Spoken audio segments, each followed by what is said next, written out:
Les aventuriers de l'étrange. Louis Bénédy sur Sud Radio. Bonsoir et bienvenue dans Les Aventuriers de l'étrange. Ce soir sur Sud Radio, je vais ouvrir un nouveau dossier historique. Il concerne un des plus grands personnages de l'histoire de France. Il s'agit de Napoléon Bonaparte, empereur des Français, ou plutôt, il s'agit de son alter ego, son double, son jumeau d'âme, ou encore, comme le qualifie mon invité ce soir, son âme double. René-Paul Guillot, bonsoir. Bonsoir. Vous êtes journaliste et historienne et l'auteur d'un livre intitulé Jomini, l'âme double de Napoléon, un livre qui est paru aux éditions Alphée Jean-Paul Bertrand. Alors, j'avoue que personnellement, je ne connaissais pas l'existence de ce Jomini et encore moins entendu parler de son rapport si particulier avec l'empereur. C'est un fait connu des historiens. Non, pas en France. En tout cas, très peu en France. C'est bien sûr connu en Suisse, mais vous savez, les Suisses sont très discrets, ils sont très modestes et ils ne parlent guère que de leurs grands hommes. Encore que dimanche dernier, je me trouvais dans la ville natale de ce Jomini, à Payerne, dans le canton de Vaud, où avait lieu une grande fête en son honneur, vernissage de son musée, etc. Mais les Français, puisque nous sommes en France, le connaissent très mal, encore qu'il soit enterré en France au cimetière Montmartre. Et qu'il ait été général français. Ah oui, et général russe également. Ce qui est absolument extraordinaire. Général français et général russe, c'est ça qui est intéressant dans l'histoire. Oui. Et d'ailleurs, même pendant un laps de temps très court, en même temps, ce qui était assez extraordinaire. Enfin, on va suivre avec vous les pas de cet homme qui a eu une vie pour le moins extraordinaire. Et puis, la relation, vous allez nous décrire cette relation particulière, si étrange, qu'il y avait entre l'empereur Napoléon Bonaparte et cet homme Antoine-Henri Jomini. Vous restez avec nous, nous allons continuer à découvrir ce dossier si passionnant dans Les Aventuriers de l'étrange sur Sud Radio. À tout de suite. Les Aventuriers de l'étrange. Louis Bénédy sur Sud Radio.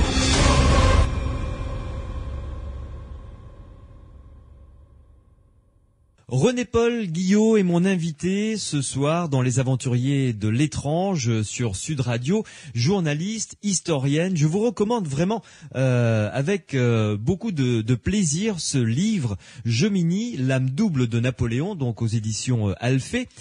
René-Paul Guillot, brossez-nous le portrait d'Antoine-Henri Jomini.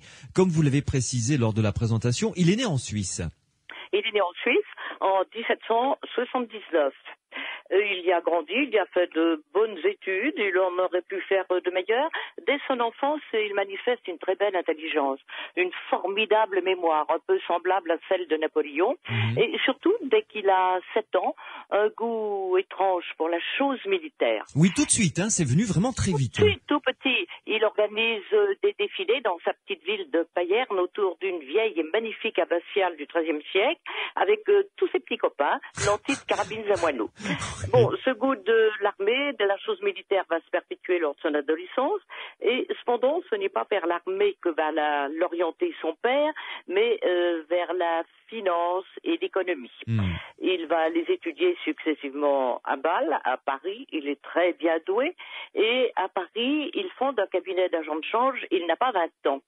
Mais en fait, il est beaucoup moins inspiré par les fluctuations de la finance que par les bulletins de guerre. Nous sommes à cette époque, début 19e, où Bonaparte est déjà un glorieux général. Et notre petit Antoine Jomini, petit, il a 20 ans, il est déjà très grand, mais pour nous c'est un jeune homme.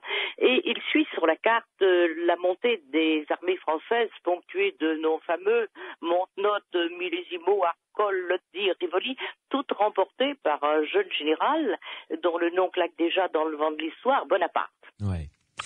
Alors, en fait, notre Jomini reste peu de temps, 18 mois environ à Paris, il repart en Suisse, car il a toujours songé à entrer dans l'armée et il va essayer de se faufiler dans l'armée helvétique. Il n'y parvient pas tout à fait, il y parvient, mais il y restera très peu de temps, et nous le retrouvons surtout comme secrétaire du ministre de la guerre helvétique, Nicolas Répond. Chose étrange, dans l'environnement de ce ministre, il rencontre très souvent un certain Frédéric César Delarpe qui lui conte ses souvenirs de Russie.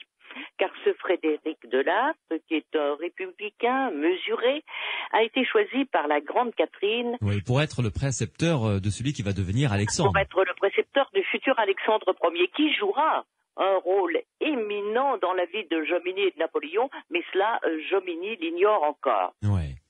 Jomini écrit beaucoup. Ce sera l'un des plus grands écrivains militaires de son temps et ses écrits restent encore, sont très connus de toute notre armée, de l'armée allemande, des armées européennes, de tous les états-majors. Et il écrit un traité des grandes opérations stratégiques. Il pense que c'est génial et d'ailleurs ça l'est. Il n'arrive pas à le faire éditer. Il rend visite à tous les grands généraux de l'Empire français car peu à peu la France est devenue un empire dès 1804 avec la montée du Petit Corse sur le trône sous le nom, nous le savons, nous le connaissons, de Napoléon Ier. Et un beau jour, il rencontre le maréchal Ney. Et le maréchal Ney, vous pouvez imaginer le brave des brages avec sa perruque toute rouge, s'emballe littéralement pour le jeune Jomini, en qui il reconnaît une sorte de génie. Il l'intègre dans l'armée. Jomini devient l'aide de camp du maréchal Ney. Décrivez-nous le caractère d'Antoine-Henri Jomini, la personnalité qu'il avait. Alors, la personnalité, d'abord une très belle intelligence. Oui, Ensuite, clairement, brillantissime. Pardon ? Brillantissime, je dis vraiment. Brillantissime, oui, c'est le surdoué. Oui. Ensuite, pas commode du tout. Il a un caractère de chien indomptable, indompté, et malgré ses apparences quelquefois un peu rudes, il est d'une extrême sensibilité. Aussi toute sa vie se jugera-t-il mal aimé, incompris. Mais il a un don très particulier que va reconnaître très bientôt l'armée française et qui bouleverse littéralement Ney. Il voit, il ne connaît pas encore Napoléon, il ne l'a pas encore rencontré, il voit dans l'esprit, dans la pensée, dans l'âme de Napoléon. C'est-à-dire que, par exemple, peu avant Marengo, il se trouve dans une auberge de Berne avec l'état-major français, quelques officiers italiens et suisses.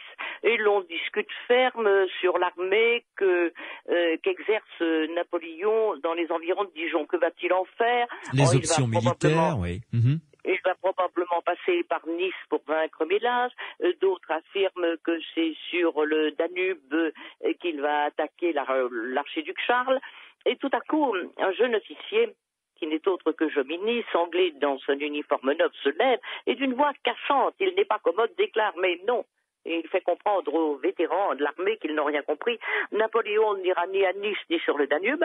Il va traverser le Valais, franchir comme jadis Hannibal, mais sans les éléphants, le Grand Saint-Bernard, et il remportera la victoire entre Gênes et Milan en Italie. Or, tout le monde est suffoqué, sidéré, mais espèce de blanc-bec, de quoi vous mêlez-vous ? Vous n'avez jamais vu le feu. Ne contredisez pas les vétérans, mais néanmoins, 3 mois plus tard, Napoléon traverse le Valais, franchit le Saint-Bernard et remporte la victoire de Marengo. Par la suite, auprès du maréchal Ney, Jomini va être un devin extraordinaire. Il prévoit tous les plans de l'empereur alors que l'on n'a aucun message du souverain.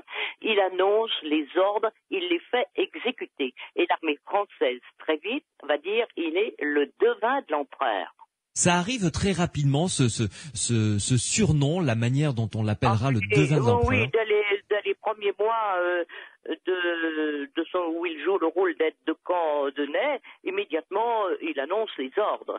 Et ce don va se démultiplier dès qu'il connaîtra Napoléon, qu'il va rencontrer durant la campagne d'Allemagne en 1805. Et c'est très curieux. À cette époque, l'histoire est intéressante. À cette époque, Ney, en Bavière, donc, a installé son QG, son quartier général, dans la cure de Kitzendorf, près d'Elchingen. Et Napoléon, ce jour-là, se trouve à quelques lieues de là, et il s'inquiète. Il a donné des ordres à son beau-frère, Murat, l'époux de Caroline. Mais il connaît bien Murat, il est étourdi, il ne comprend rien à rien, il est brave, mais ça ne va pas plus loin. Oui. Il a chargé Murat de transmettre les ordres à Ney. Oui, mais Murat les a-t-il transmis? Napoléon s'inquiète. Il va donc prendre son cheval et malgré l'ouragan qui tonne sur la Bavière, il arrive à la cure d'Affligem. Or, s'il savait, il serait tout à fait rassuré, car effectivement, Ney n'a pas reçu d'ordre, s'est inquiété, Jomini n'a rien dit, mais lui, il a transmis les ordres, il les a fait exécuter aussi bien, peut-être mieux, peut-être que le lui fait Napoléon. Ouais. Et racontez-nous parce que ça c'est intéressant, la première rencontre justement entre Napoléon et Jomini. Alors justement, ça s'est passé dans cette fameuse cure de Kissendorf. Ouais. Napoléon, donc s'inquiétant, se dit je traverse la Bavière, pour lui ça ne fait que quelques lieues, il arrive dans la cure de Kissendorf. Curieux, il n'y a personne dans la cure. Si, il y a quelqu'un, Jomini, mais Jomini qui était épuisé, qui n'en pouvait plus, qui s'est endormi et qui est réveillé par le bruit soudain. Il se précipite. Quel est donc cet intrus qui a osé forcer la porte de l'état-major, qui est crotté jusqu'aux genoux? Et puis, soudain, grâce à son tricorne et grâce à son mamelouk, il reconnaît l'empereur. L'empereur, lui, qui avait été averti de l'existence de Jomini, son devin, l'empereur pense à lui depuis très longtemps. L'empereur a toujours eu la certitude depuis son enfance qu'il partagerait sa gloire avec un inconnu qui serait en quelque sorte son jumeau spirituel, son jumeau psychique. Et lorsqu'il est devant Antoine-Henri Jomini, il sait que c'est lui, il s'agit de lui. Mais il est seul à savoir. Jomini est au garde à vous, il plonge ses yeux clairs dans les yeux clairs de l'empereur, mais il ne reconnaît pas qu'ils ont le même front haut, ce même regard pénétrant, ce même regard, ce même menton volontaire. Il soigne sa légende, cependant. Il est le devin de l'empereur. Un devin règne en quelque sorte sur son roi. Mm-hmm. Et quelque temps plus tard, alors que Jomini aura annoncé justement à Ney, la Prusse va nous attaquer. Mais Jomini, vous rêvez, les Prussiens n'ont aucune raison. Or, quelques jours plus tard, Jomini reçoit un ultimatum de Frédéric Guillaume. Bref, de multiples prophéties, si l'on peut ainsi parler. Et l'empereur décide de s'attacher Jomini, tout près de lui. Et il lui dit, bon, eh bien, Jomini, vous êtes attaché à mon service désormais, et à la façon de Napoléon, tout de suite, immédiatement, vous partez avec moi. Sire, répond Jomini, j'aimerais en prévenir Ney, et puis j'ai quelques documents à reprendre, mes équipages. Si votre majesté m'y autorisait, j'irai immédiatement chez Ney, et je rejoindrai votre majesté dans 4 jours à Bamberg. À Bamberg, l'empereur? Mais qui vous dit que je vous laisse aller à Bamberg? Jomini ne dit rien, mais il a ce petit sourire caustique, ironique, qui va exaspérer l'état-major français. Et Napoléon se calme et lui dit, bon, d'accord, rejoignez-moi à Bamberg, mais ne dites à personne. Chacun ignore que je voulais m'y rendre. Chacun ignore. Et Jomini, lui, l'a décelé, il a lu dans l'âme de l'empereur. Ouais.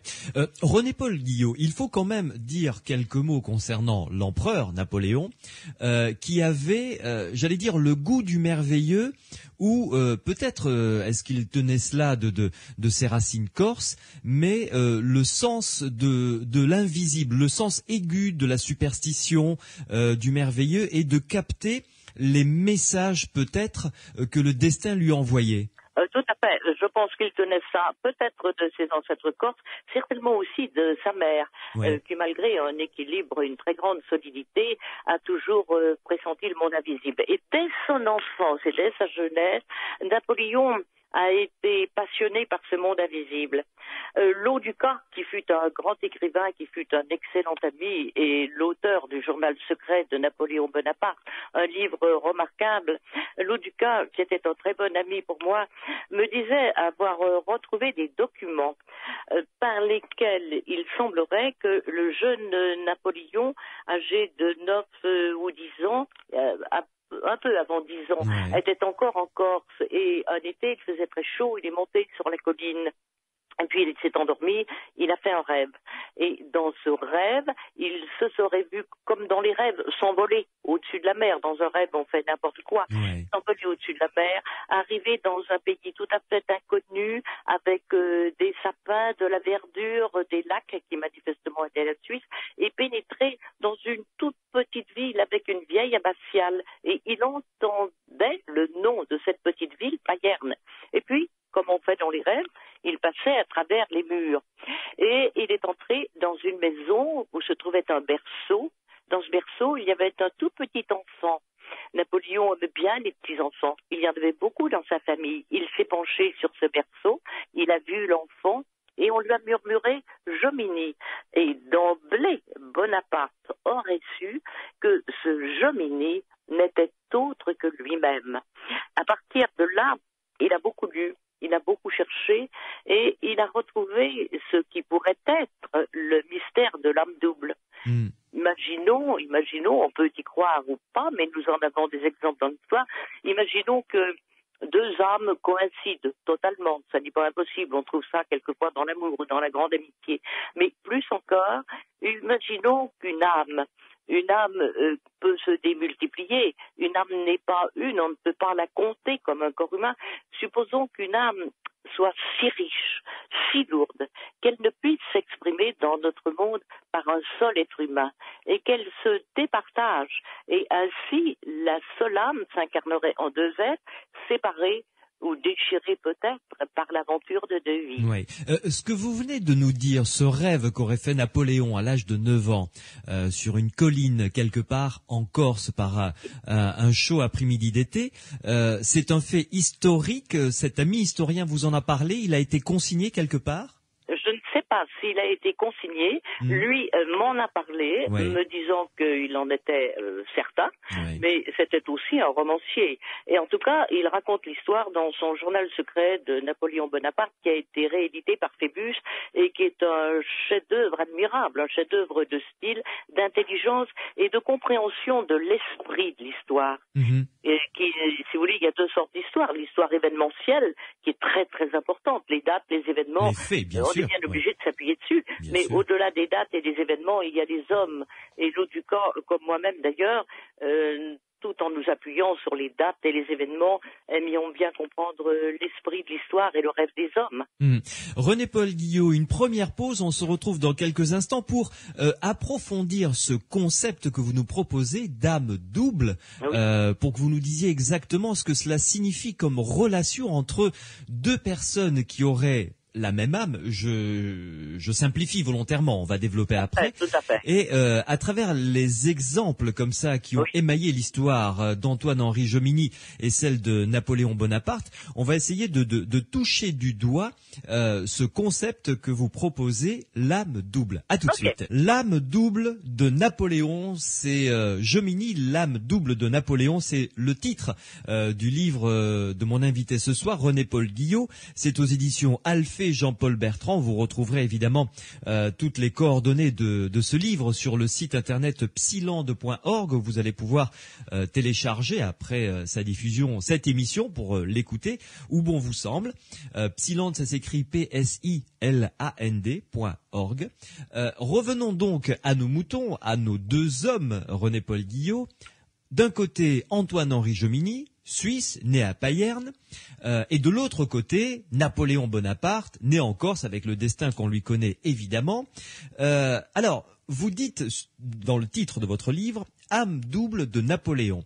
Veuillez un peu plus approfondir ce concept d'âme double. Vous avez dit tout à l'heure, comme si une âme était trop riche, trop dense pour habiter un seul corps, et qu'elle se divise en deux et qu'elle se retrouve donc dans deux personnes différentes. En l'occurrence là, Jomini d'un côté, le Suisse, et Napoléon Bonaparte, le Corse français de l'autre. Voilà, exactement. Alors, si vous voulez, ce n'est pas moi qui invente le concept de l'âme double.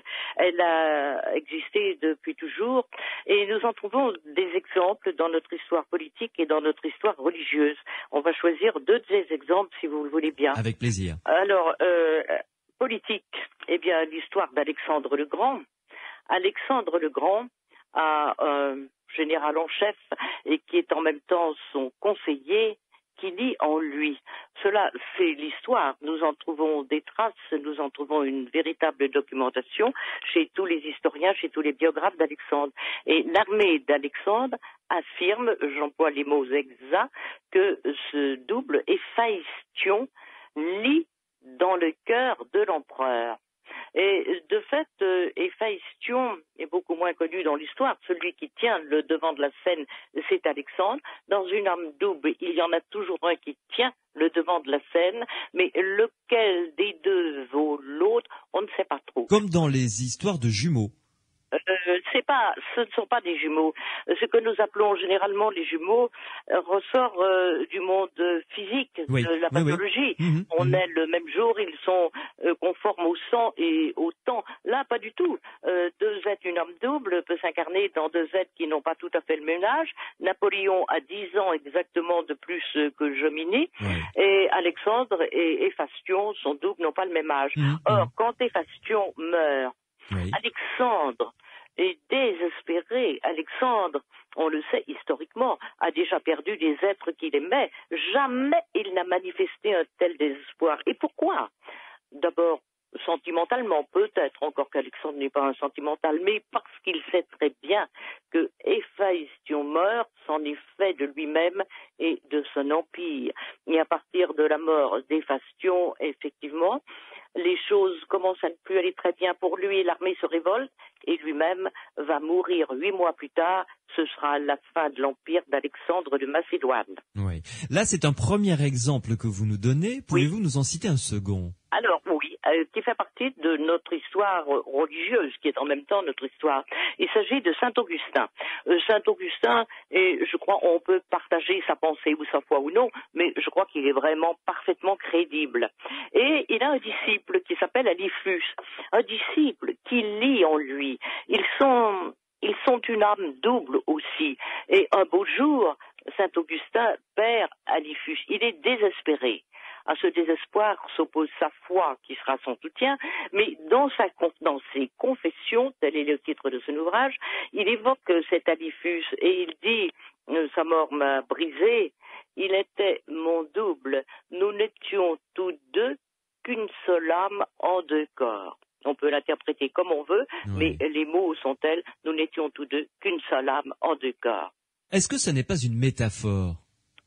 Je ne pense, ça pourrait être une métaphore. Ne nions pas que ça puisse être une métaphore. Seulement, le problème, c'est que le texte, le style de Saint-Augustin n'est pas un style de métaphore. C'est un homme extrêmement précis. Il a beaucoup écrit, il n'emploie pas de symboles, il n'emploie pas de métaphores.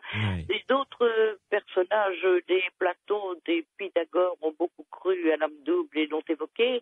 Et puis, quelqu'un d'autre, qui est à la fois très connu et méconnu en France, qui est celui que l'on a appelé le maître Philippe de Lyon, qui fut un grand sage et qui est mort en 1905. Je dirais qu'il n'y a que 100 ans, c'est presque notre temps, et il a toujours cru à l'âme double, il en a parlé à ses élèves, et il l'a défini à peu près comme je vous l'ai défini, c'est-à-dire une extravagante coïncidence à laquelle il est difficile de croire. Mais vous savez, depuis l'apparition de mon livre, je me suis aperçu qu'il y avait des lecteurs qui croyaient à ce phénomène vraiment. J'ai reçu notamment la lettre d'un lecteur de la région parisienne et qui me disait qu'il avait été ému en voyant ce titre et qu'il avait immédiatement acheté le livre parce que lui-même a la certitude d'être une âme double et il sait de quel personnage il est l'âme double. Alors, je ne vous raconterai pas cette histoire, je la laisse discrète, mais enfin, je vous signale le fait. Oui. Alors, dites-nous maintenant, par différents exemples, ce que ça induit comme relation, en l'occurrence entre Antoine-Henri Jomini et Napoléon Bonaparte. Certes, on l'a bien compris, même si ces ordres n'arrivent pas au maréchal Ney, eh bien, l'aide de camp du maréchal Ney, Jomini, sait exactement à l'avance quels sont les ordres que va donner l'empereur et les fait donner, les fait exécuter, en y apportant même des améliorations. En apportant un plus, tout à fait. Alors, il n'y a pas que ça, il n'y a pas qu'une question d'ordre, ça va beaucoup plus loin. Il lit dans l'âme de Napoléon Napoléon. À partir de 1806, il est donc devenu pratiquement l'aide de camp de Napoléon, et ils vont vivre durant 7 ans botte à botte. On les verra sur toutes les routes d'Europe ensemble, et ils se trouvent un jour en Allemagne, à Berlin très exactement, et Jomini, avec son petit sourire exaspérant de celui qui sait des choses que les autres ne savent pas, se penche vers l'empereur et lui murmure à l'oreille: ah, la Pologne vous tente, sire. Et Napoléon sursaute. Il n'a jamais parlé de ce désir de la Pologne qu'il porte en lui, et Jomini, une fois de plus, a lu dans sa plus secrète pensée. On a quelquefois l'impression que Jomini est une part de Napoléon. D'ailleurs, Napoléon, l'eau du cas le lui fait dire, Napoléon dira: il est mon autre moi-même. Il le dira surtout à Sainte-Hélène, il sera à Sainte-Hélène, dit que Jomini, surtout et après la mort de Napoléon, très curieusement, Jomini semblera perpétuer la trace de la mémoire de Napoléon, et l'ensemble des grands de l'époque qui viendront le visiter s'adresseront à lui comme il se fut s'adresser à l'empereur lui-même, avec le même respect, avec la même ferveur. On va parler de la carrière d'Antoine-Henri Jomini, parce que même si Napoléon avait peut-être un mélange de crainte, d'estime, d'amitié très profonde vis-à-vis de lui, ça ne l'a pas empêché de ne pas réussir à contenir ses maréchaux, ses généraux, Berthier en tête. Vous nous raconterez cela tout à l'heure, pour évidemment par jalousie briser la carrière de Jomini et pousser Jomini à rejoindre les rangs russes et Alexandre Ier. Mais je vais me faire un petit peu l'avocat du diable. Oui.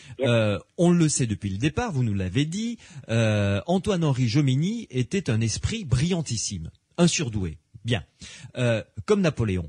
Deuxièmement, un sens aigu de la stratégie militaire. Vraiment, un génie de la stratégie militaire. D'ailleurs, ses ouvrages en attestent. Alors, est-ce qu'on ne peut pas émettre l'hypothèse suivante, c'est que Jomini étant surdoué, un stratège militaire exceptionnel, que grâce à cette intuition, à cette connaissance, à cette force, il puisse arriver aux mêmes conclusions que Napoléon, et voire même les devancer. Ce sont deux génies qui se rencontrent, en fait. Oui, tout à fait. Ce sont deux génies qui se rencontrent. Mais ce qui se passe d'intéressant, c'est qu'à un moment donné de leur histoire, ces deux génies, pour des raisons dont nous allons parler, ne communiquent plus tout à fait. Leurs deux âmes restent proches, mais elles ne s'emboîtent plus. Et à partir de là, quand Napoléon n'a plus l'appui de Jomini, c'est la fin de l'Empire qui peu à peu se désagrège. Tant que Jomini reste auprès de Napoléon, l'empereur tient en main les atouts maîtres de l'histoire. Mais le jour où Jomini passe au service d'Alexandre, puisqu'il passera au service des Russes, c'en est fini, et de l'empereur et de l'Empire. Pouvez-vous nous donner des exemples? Parce que jusque-là, on s'est cantonné dans des exemples dans un cadre militaire. Des ordres, alors, si vous voulez, des options. Jusqu'en 1809, l'empereur et l'Empire rayonnent sur l'Europe. En 1809, tous les personnages que nous connaissons autour de Napoléon sont toujours en place, même Joséphine. Et ce n'est qu'à fin 1809 que Napoléon divorce de Joséphine. Alors tous les historiens, l'ensemble en tout cas des historiens, va reprocher ce divorce à Napoléon comme si Joséphine avait été sa baraka, sa part de chance. C'est faux. Alors ils diront, mais si, c'est vrai, puisque la dernière victoire que remporte Napoléon se situe, c'est Wagram, en 1809, et à cette époque, et pour très peu de temps encore, Joséphine est encore sa femme. Moi je veux bien, seulement à cette époque-là, 1809, déjà Napoléon connaît des revers énormes et très importants en Espagne. Or, que s'est-il passé ? Il s'est passé qu'il y a eu Tilsit en 1807, que Napoléon et Alexandre ont beaucoup bavardé, et que Alexandre a révélé à Napoléon qu'il avait lu un ouvrage merveilleux, le traité des grandes opérations militaires, signé Antoine-Henri Jomini. Mais sire, lui dit-il, j'ai très bien reconnu votre écriture, votre texte, les silences même de votre écriture, j'ai très bien compris que vous aviez écrit ce traité sous le pseudonyme de Jomini. Ouais. Et Napoléon lui dit, mais non, Mais non, c'est un de mes officiers et un officier suisse. Cela va intéresser Alexandre. Parce qu'un Suisse est un Suisse. Il est reste toujours suisse. À son sol, il peut vendre ses services à l'Allemagne, à la France, à la Russie, il ne trahit personne.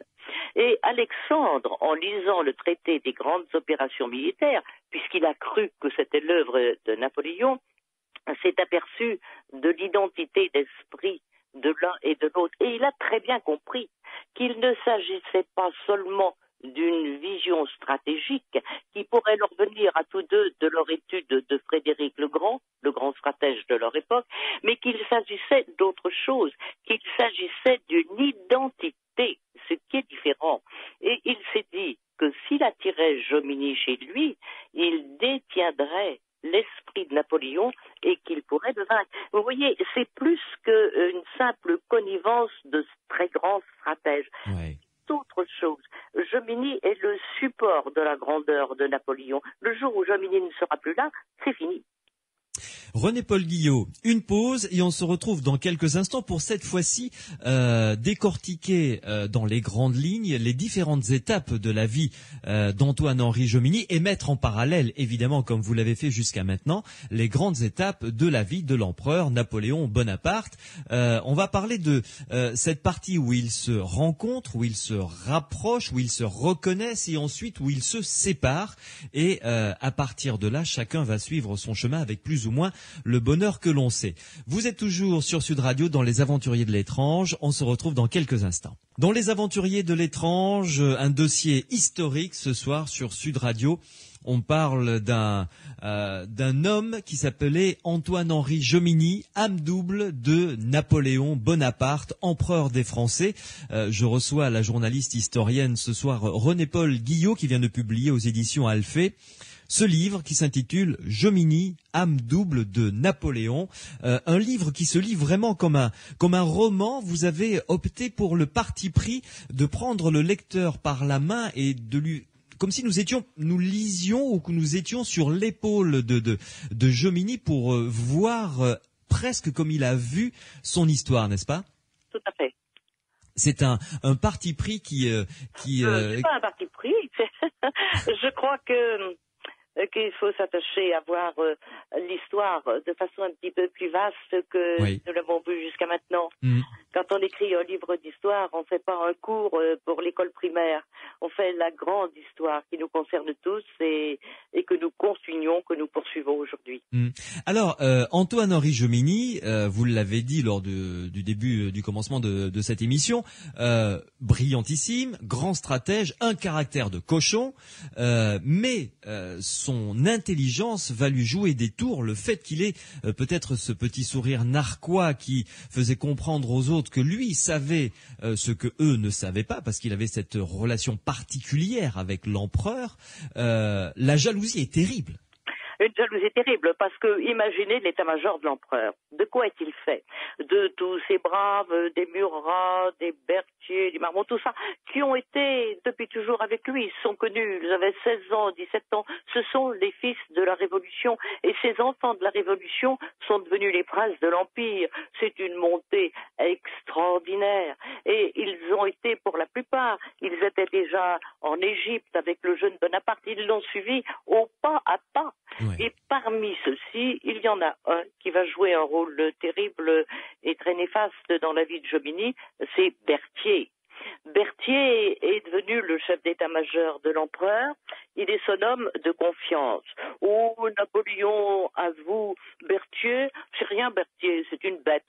Oui, c'est une bête. Mais enfin, c'est une bête qui est debout de jour, de nuit pour le service de l'empereur, à qui l'on peut toujours faire appel. Bref, il a l'impression d'appartenir entièrement à l'empereur, mais en revanche, l'empereur lui appartient. Et soudain, que se passe-t-il? Il y a ce Suisse, un étranger, pensez donc, ce Suisse qui arrive, qui est séduisant, il est vrai, que l'on appelle le devin de l'empereur, et qui surtout, durant 7 ans, 1806 à 1813, parcourt l'Europe botte à botte avec l'empereur.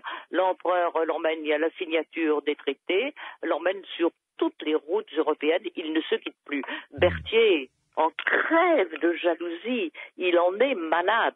Et chaque fois que le jeune Jomini aura droit à une nomination, et comme il est chargé de les contresigner, il supprime la nomination ou il la transforme. Par exemple, lorsque Napoléon, recevant le second tome des grandes opérations militaires de Jomini, le lit et trouve ce livre qui est extraordinaire. C'est un livre qui offre des règles de guerre redoutables à partir de la campagne d'Italie. Napoléon n'est pas très content. Fouché ne devrait jamais laisser éditer des livres pareils. Il ne veut pas instruire ses ennemis de sa propre stratégie. Mais enfin, c'est une œuvre tellement remarquable qu'il va donner à Jomini le titre de colonel. Un peu plus tard, il va nommer chef d'état-major du 6e corps. La nomination passe par Berthier, qui est furieux, la transforme. Ce ne sera plus chef d'état-major, ce sera sous-chef d'état-major. Avec le caractère que nous avons déjà défini tous les deux de Jomini, vous voyez à peu près la fureur du Suisse. Il se sent trahi. Oui. Modeste Berthier, et celui-ci ne le pardonnera jamais et il fera tout pour lui nuire. Il a derrière lui l'état-major, mais enfin, l'ennemi numéro 1, c'est Berthier. Et c'est la hargne de l'état-major que mérite quelquefois Jomini. Vous savez, il n'est pas facile. L'amiral Courant, qui est un homme pacifique, lui pose un jour la question, colonel, un débarquement en Angleterre serait-il envisageable? Et toujours avec son petit sourire odieux, Jomini de lui répondre, monsieur l'amiral, ce n'est pas à moi, c'est aux marins de savoir si la chose est possible. Encore le serait-elle? Vous pourriez peut-être vous demander si elle est opportune. Bref, il est insupportable. Et comme on le jalouse, eh bien, on fera tout pour lui nuire. Or, depuis 1807, depuis qu'Alexandre sait que Jomini est suisse et qu'il est en quelque sorte ce qu'il estime avec son âme slave, Alexandre a très bien perçu l'identité de l'âme double. Il estime donc l'âme double, l'esprit de Napoléon, et il veut l'attirer auprès de lui. Donc, 1807, 1809, 1810, 1812, il va lui envoyer des messagers. Il va lui faire des offres extraordinaires. Colonel, vous seriez général en Russie, vous auriez une solde qui doublerait celle que vous avez en France. Mais Jomini refuse. Il refuse parce qu'il sait tout ce qu'il doit au maréchal Ney. Et puis, il ressent, sans pouvoir le définir, il n'a aucune conscience pour l'heure de l'âme double, sans pouvoir le définir, il sent ce lien puissant qui le rattache à Napoléon et il ne peut pas le couper. Il faudra des années et des années et des années pour pouvoir l'arracher à Napoléon, et c'est avant de passer au service d'Alexandre, il rendra encore à l'empereur et à l'armée des services immenses, puisque c'est lui qui découvrira lors de la campagne de Russie le gué de la Bérésina et qui organisera le passage de l'artillerie, des équipages et des troupes françaises sur cette même Bérésina, en sauvant ainsi dans l'horreur et le désespoir, mais en sauvant 40 000 soldats. Oui, c'est vrai que il a mis le temps, mais en même temps, il n'a pas été économisé par tous les coups bas, les bâtons dans la roue. Enfin, je veux dire, il a vraiment, comme on dit actuellement, morflé avant de se décider à franchir le pas. Ah, tout à fait. Il a tout à fait hésité. Et il s'est décidé à franchir le pas justement après Waterloo, après la Bérésina, où il a d'ailleurs failli mourir parce qu'emporté par le flot des réfugiés, il a été poussé sur le pont, sur le petit gué, et il est tombé dans l'eau. Il s'est raccroché au lac du Bois. Il avait à ce moment-là déjà une bronchite très aiguë et il a été ramassé par un colosse suisse. Valet de chambre. Ouais. Et, voilà. Et quand il a retrouvé Napoléon, il lui a conseillé la paix, mais Napoléon ne pouvait déjà plus, il était emporté par son propre élan. Cependant, Napoléon lui a accordé le titre de général de division sur la demande de Ney, et il l'a nommé chef d'état-major du maréchal Ney, ce qui était une formidable promotion.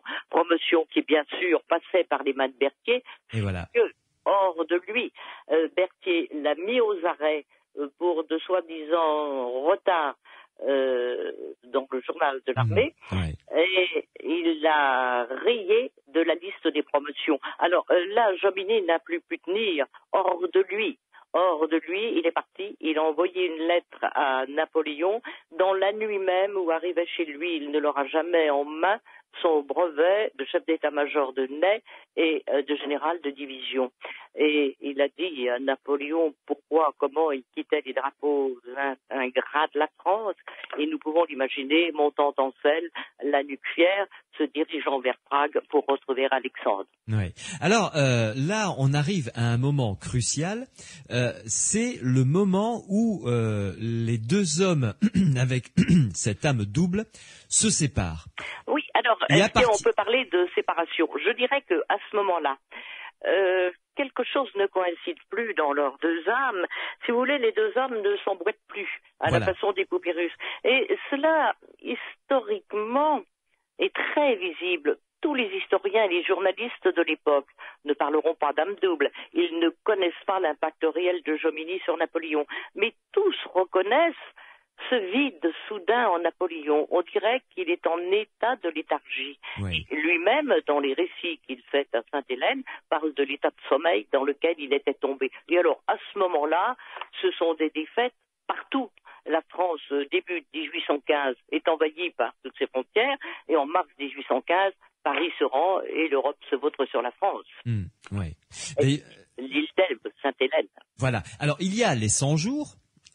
On va pas raconter tout ce qui se passe dans le livre, mais j'aimerais que l'on arrive à l'étape où Napoléon, à ce moment-là, est définitivement exilé à Sainte-Hélène. Alors, Napoléon est à Sainte-Hélène et on pourrait dire que Jomini n'en est jamais absent. Parce que Jomini, qui est maintenant en Russie, pense à Napoléon. Il va d'ailleurs lui envoyer un nouveau tome de son traité des grandes opérations militaires. Ce tome reviendra par la suite en France, annoté par la main de Napoléon. Oui. Et on peut dire que Jomini est à Sainte-Hélène parce que les généraux en parlent tout le temps. Sire, vous vous souvenez, ces prédictions, votre devin, vous vous souvenez comme Berthier le détestait et tout l'état-major. Et on a la sensation. Ce n'est pas un écrit précis de l'histoire qu'on trouve dans tel chapitre ou à telle page de tel ouvrage. C'est la sensation que l'on peut avoir quand on relit tous les textes de Sainte-Hélène, ceux de l'empereur et également les journaux de ses proches. Il semble que Napoléon, jusqu'au bout, ait pensé à Jomini. Il affirme tout à fait à la fin de sa vie, au début 1821, qu'il a vu Jomini passer derrière sa fenêtre, qu'il le regardait pensif, l'une des fameuses visions de l'empereur. Et nous pouvons l'imaginer, sachant que la mort est proche, et se disant « je ne songe qu'à une chose », c'est léguer à Jomini une part de mon âme afin qu'elle survive par lui. Et l'empereur d'ajouter l'eau du corps et retrouver le texte « car j'ai deux âmes secrètes et lointaines, mais qui peut deviner ce qui vit et meurt, ce qui flambe et s'éteint dans mon âme ». Alors il se demande, et chacun se demande, bien sûr, si à l'instant de la mort de l'empereur, Jomini, où qu'il soit, il sera en ce moment-là en Russie, Jomini a conscience du passage, et s'il peut capter, s'il y a un moyen de capter la mémoire impériale et d'en assumer en quelque sorte le poids et je dirais le vertige. Mais parce que ils avaient, est-ce que les sentiments que ressentaient l'un l'autre, l'amour, la haine, la tristesse, l'angoisse, est-ce qu'il y avait une passerelle qui les transmettait de l'un à l'autre? Absolument. Alors ça, je crois qu'on ne peut pas nier, si l'on ne veut pas admettre l'idée de l'âme double, d'une seule âme en deux êtres, on ne peut pas nier l'extraordinaire coïncidence, disons l'extraordinaire télépathie, pour employer un mot moderne, et qui a réuni Napoléon, Jomini. Ce que pensait l'un, l'autre le pensait. Ils se transmettaient.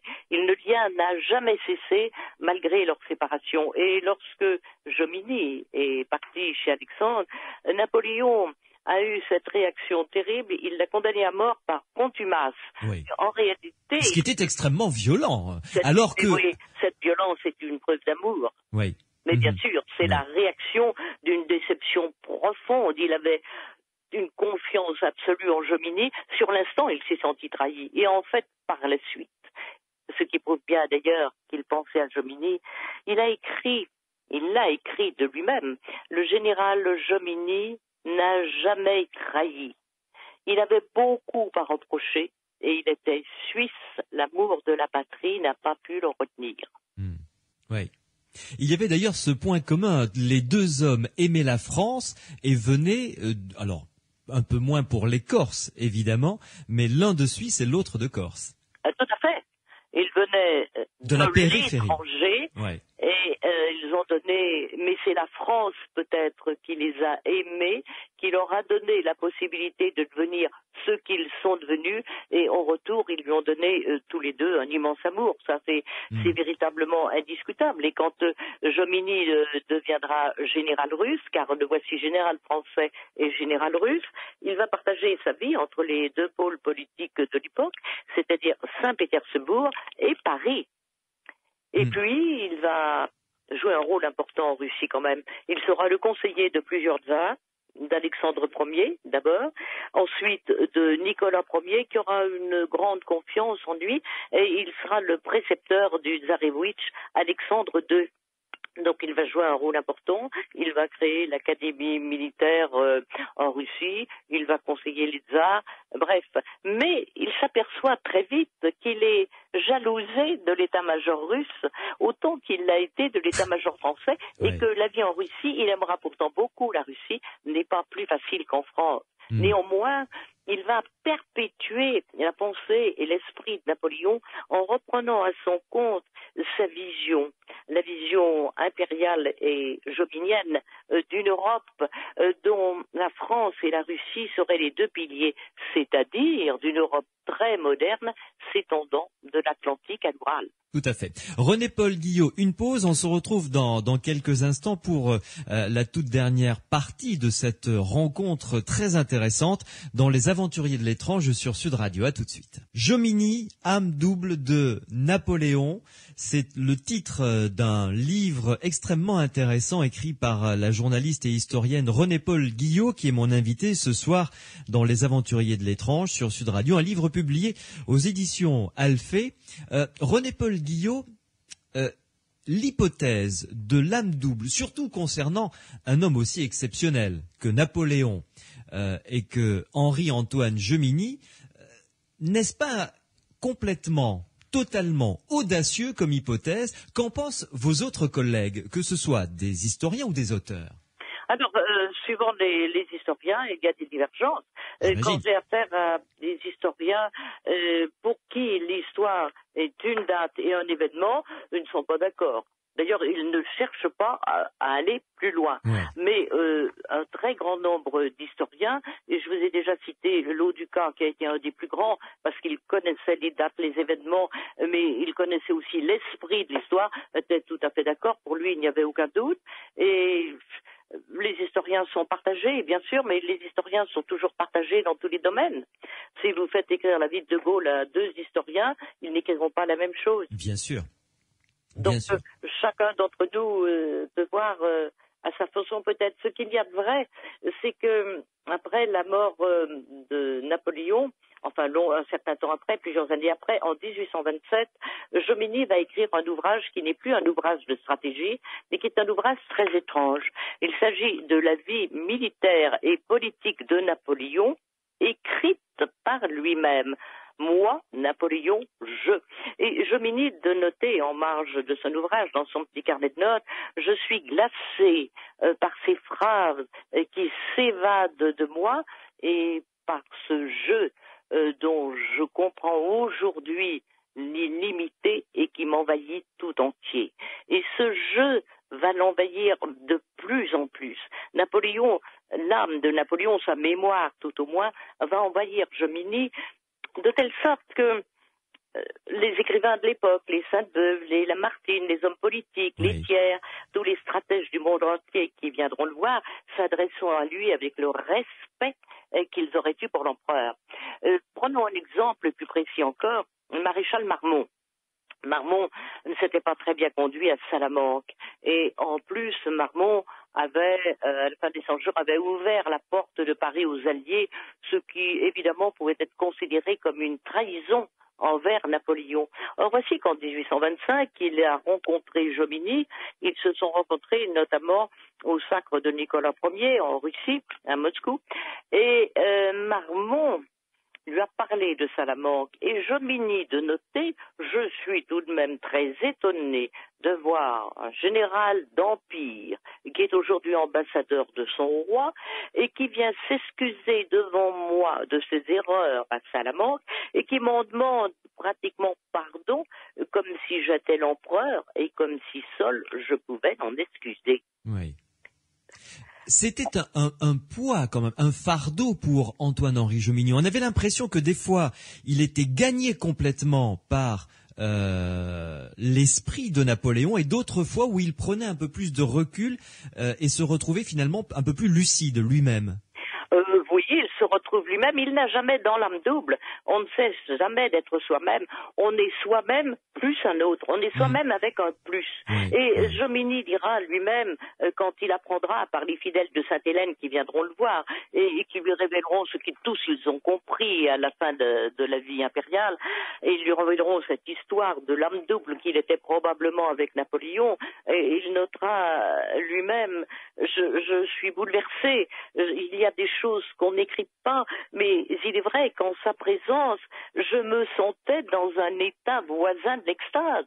Mon intuition se doublait, mon intelligence, ma mémoire se démultipliait, il était un autre. Et peu à peu, il se sent devenir cet autre, non sans souffrance, non sans difficulté. D'ailleurs, il y a dans Jomini, dans les portraits de la fin de sa vie que l'on observe, il est intéressant de le voir. C'est un grand seigneur, cheveux blancs, beaucoup d'allure, beaucoup de classe, avec une espèce de réserve immense qui masque une profonde sensibilité, et puis dans toute sa personne et sur son visage, cette amertume qui est celle des êtres promis à un trop lourd destin. Un homme ne peut pas toujours assumer seul son destin. Oui. René-Paul Guyot, pour conclure, comment expliquez-vous cette méconnaissance du grand public d'Antoine-Henri Jomini, dont je suppose qu'il est très connu en Russie, par exemple? Il est il est très bien connu en Russie, il est très bien connu de tout l'état-major allemand, il est connu de la plupart des officiers français qui ont étudié ses écrits, mais c'est vrai, il n'est pas connu en France et j'aimerais bien qu'il soit connu car il le mérite. Je l'explique par une chose importante, c'est que justement il est suisse et je vous l'ai dit tout à l'heure au début de cette interview, les Suisses ne font rien, ils restent très modestes, ils ne font rien pour faire connaître leurs grands hommes. Alors il semblerait en ce moment que ça commence, puisqu'il y a eu des fêtes particulières pour Jomini il y a 8 jours auxquelles j'assistais. C'était moi qui faisais, il y avait 2 conférences, je faisais l'une d'entre elles sur l'âme double justement.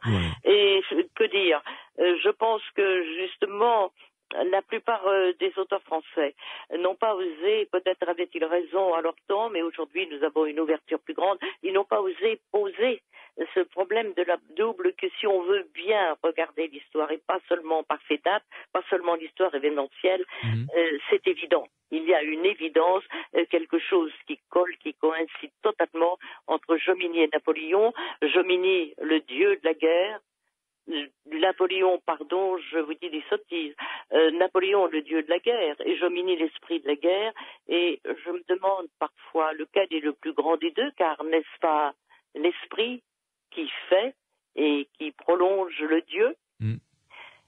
La question reste posée, en tout cas.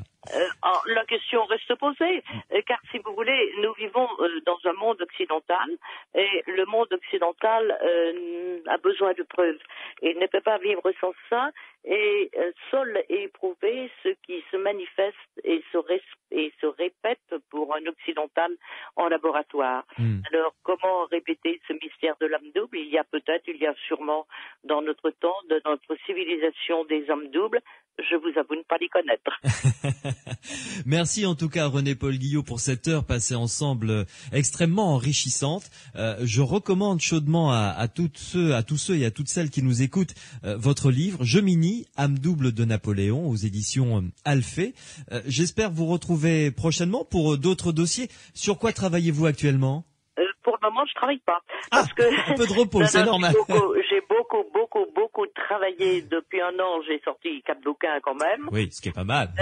C'est quand même beaucoup. Alors, si j'ai deux, trois choses en vue, mais si vous me permettez, je n'en parle pas pour le moment, on en parlera plus tard. Avec grand plaisir. En tout cas, Et je vous remercie en tout cas pour aujourd'hui et pour Jomini. Vous êtes chez vous aux Aventuriers de l'étrange. Bonne soirée. Bonne soirée. Vous êtes bien sur les Aventuriers de l'étrange, dans les Aventuriers de l'étrange sur Sud Radio. Après cette histoire complètement étonnante de cette âme double de l'empereur Napoléon Bonaparte, ce Jomini, histoire quand même assez extraordinaire, nous allons en découvrir une autre histoire extraordinaire, le témoignage de Michel, qui lui a vécu 16 ans dans une maison hantée. Pierre Macias, évidemment, qui s'occupe du site qui parle de paranormal de manière scientifique, le site psylande.org, est à mes côtés pour analyser ce témoignage, ainsi que Renaud Évrard de l'Institut Métapsychique International. Michel, 16 ans, dans une maison hantée, vous allez écouter son témoignage surprenant. Vous êtes bien sur les Aventuriers de l'étrange, dans les Aventuriers de l'étrange sur Sud Radio. Après cette histoire complètement étonnante de cette âme double de l'empereur Napoléon Bonaparte, ce Jomini, histoire quand même assez extraordinaire, nous allons en découvrir une autre histoire extraordinaire, le témoignage de Michel, qui lui a vécu 16 ans dans une maison hantée. Pierre Macias, évidemment, qui s'occupe du site qui parle de paranormal de manière scientifique, le site psylande.org, est à mes côtés pour analyser ce témoignage, ainsi que Renaud Évrard de l'Institut Métapsychique International. Michel, 16 ans, dans une maison hantée, vous allez écouter son témoignage surprenant. Les Aventuriers de l'étrange, avec un témoignage de Michel qui vient de nous rejoindre dans cette émission, en compagnie de Pierre Macias et de Renaud Évrard, qui sont les deux spécialistes qui, vous le savez, sont tout le temps à mes côtés pour apporter leur connaissance dans l'étude de chaque témoignage, de chaque dossier que nous ouvrons. Et là, c'est un témoignage tout à fait intéressant, c'est celui de Michel qui vient de nous rejoindre. Bonsoir Michel. Bonsoir. Alors, Michel, vous avez vécu quand même quelque chose de tout à fait surprenant. Quand on le dit comme ça, de manière tout à fait brute, déjà, c'est quelque chose qui surprend. Vous avez vécu durant 16 ans, c'est ça à peu près ? C'est ça, 16 ans. Hein, 16 ans dans une maison hantée. Oui. Alors, c'est déjà sur la longueur, c'est extrêmement important. Et on va comprendre que les phénomènes auxquels vous avez assisté et que vous avez vécu ne le sont pas moins. Vous et votre épouse d'ailleurs, oui. Vous avez vécu des phénomènes assez importants. Alors, décrivez-nous d'abord le contexte. Alors, je précise tout de suite que pour des raisons évidentes de confidentialité, on ne situera pas cette maison. Parce que c'est une maison qui est très vieille, oui. Qui a une place dans l'histoire, on va dire. Voilà, oui, c'est avec des grands noms qui se sont succédés. Juste quand même quelques indications. Une maison qui date de quand, qui a quelle ancienneté pour qu'on se situe à peu près, Moyen Âge, Renaissance, 16e, 17e, 18e siècle à peu près. Elle est du 16e. Elle est du 16e siècle. Voilà. Bon, donc déjà, une maison à l'âge plus qu'honorable. Et alors, racontez-nous ce que vous avez vécu dedans. Ça a commencé comment ? Ben, ça a commencé, en fait, par des coups portés dans le mur, des coups frappés avec ce qui pourrait être une masse. Ouais. Voilà, dans un mur. D'abord, oui. La situation. Vous viviez dans cette maison. Oui. C'était quoi ? Enfin, c'est quoi, puisqu'elle existe toujours. Un château, une chartreuse, un hôtel particulier. Comment ? C'est un hôtel particulier qui est issu d'un ancien château qui était beaucoup plus grand, donc qui est une partie du château en question, mais qui est maintenant un hôtel particulier. Ouais. Qui a été divisé en plusieurs appartements, c'est ça ? Non, en plusieurs hôtels particuliers. Ah, d'accord. Voilà. Très bien. Dans lequel j'avais un logement de fonction. Oui. Voilà. Alors, le logement de fonction était situé à l'étage, si j'ai bien compris. Il était, oui, au 3e étage. Au 3e étage. Ouais. Et alors, tout a commencé un soir vers 23h. Voilà, aux environs de 23h30. Mm-hmm. Voilà, donc j'ai entendu des coups portés avec une masse dans un mur, à l'étage inférieur. Attendez, parce que quand on frappe avec une masse contre un mur, oui. Ça fait, excusez-moi l'expression, ça fait un sacré boucan quand même. Oui, ça fait beaucoup de bruit, oui. Ouais. sourd, mais assez fort. Et quelle a été votre réaction à ce moment-là? Ben, ma réaction, la première fois n'a pas été particulière. Ouais. En fait, j'étais intrigué quand même d'entendre des coups à 23h30, donc quasiment en pleine nuit. Ah oui, je comprends. Mais bon, comme le bâtiment est mitoyen avec un autre bâtiment, ben, le lendemain, je me suis renseigné pour savoir si éventuellement quelqu'un aurait eu besoin de faire quelques travaux dans les murs en urgence à une heure tardive. Ouais. Voilà, ce qui n'était absolument pas le cas. Et les voisins, donc l'autre côté du mur, n'avaient absolument rien entendu par contre. Voilà. Eux n'ont rien entendu. Le bruit était uniquement dans le bâtiment que j'occupais. Alors que quand on frappe dans un mur, je veux dire, le mur résonne évidemment dans tous les bâtiments adjacents, quoi, au moins. Oui, a priori, il aurait dû être entendu de l'autre côté du mur. Oui. Bien sûr. Ouais. Et ça n'était pas le cas. Ouais. Et que s'est-il passé après alors? Ben après, j'ai eu le même phénomène plusieurs fois. Bon, ça n'était pas de façon régulière, mais toujours à la même heure par contre. Voilà, et donc les 2-3 premières fois, bon, j'ai eu à peu près la même réaction, et puis après, à la longue, puisque les choses se répétant, ben, j'ai fini par descendre à l'étage inférieur au moment où les coups étaient portés dans le mur.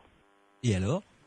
Et donc à cette occasion, ben, j'ai pu constater qu'en entrant dans la pièce où étaient situés les coups, mais le phénomène s'arrêtait et reprenait une fois que je ressortais de la pièce.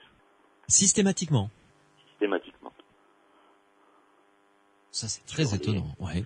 C'est assez étonnant, oui. C'est même très troublant sur le moment. Ah, j'imagine bien, oui. Oui. Mais il y avait juste des coups sourds dans le mur. Vous n'entendiez rien tomber parce que là, ça, comme on fait tomber un mur, quoi. Il y a toujours des bruits de gravats, des choses comme ça. Là, c'était juste le coup, quoi, l'espèce de simplement des coups dans le mur, simplement ça. Ouais. Voilà.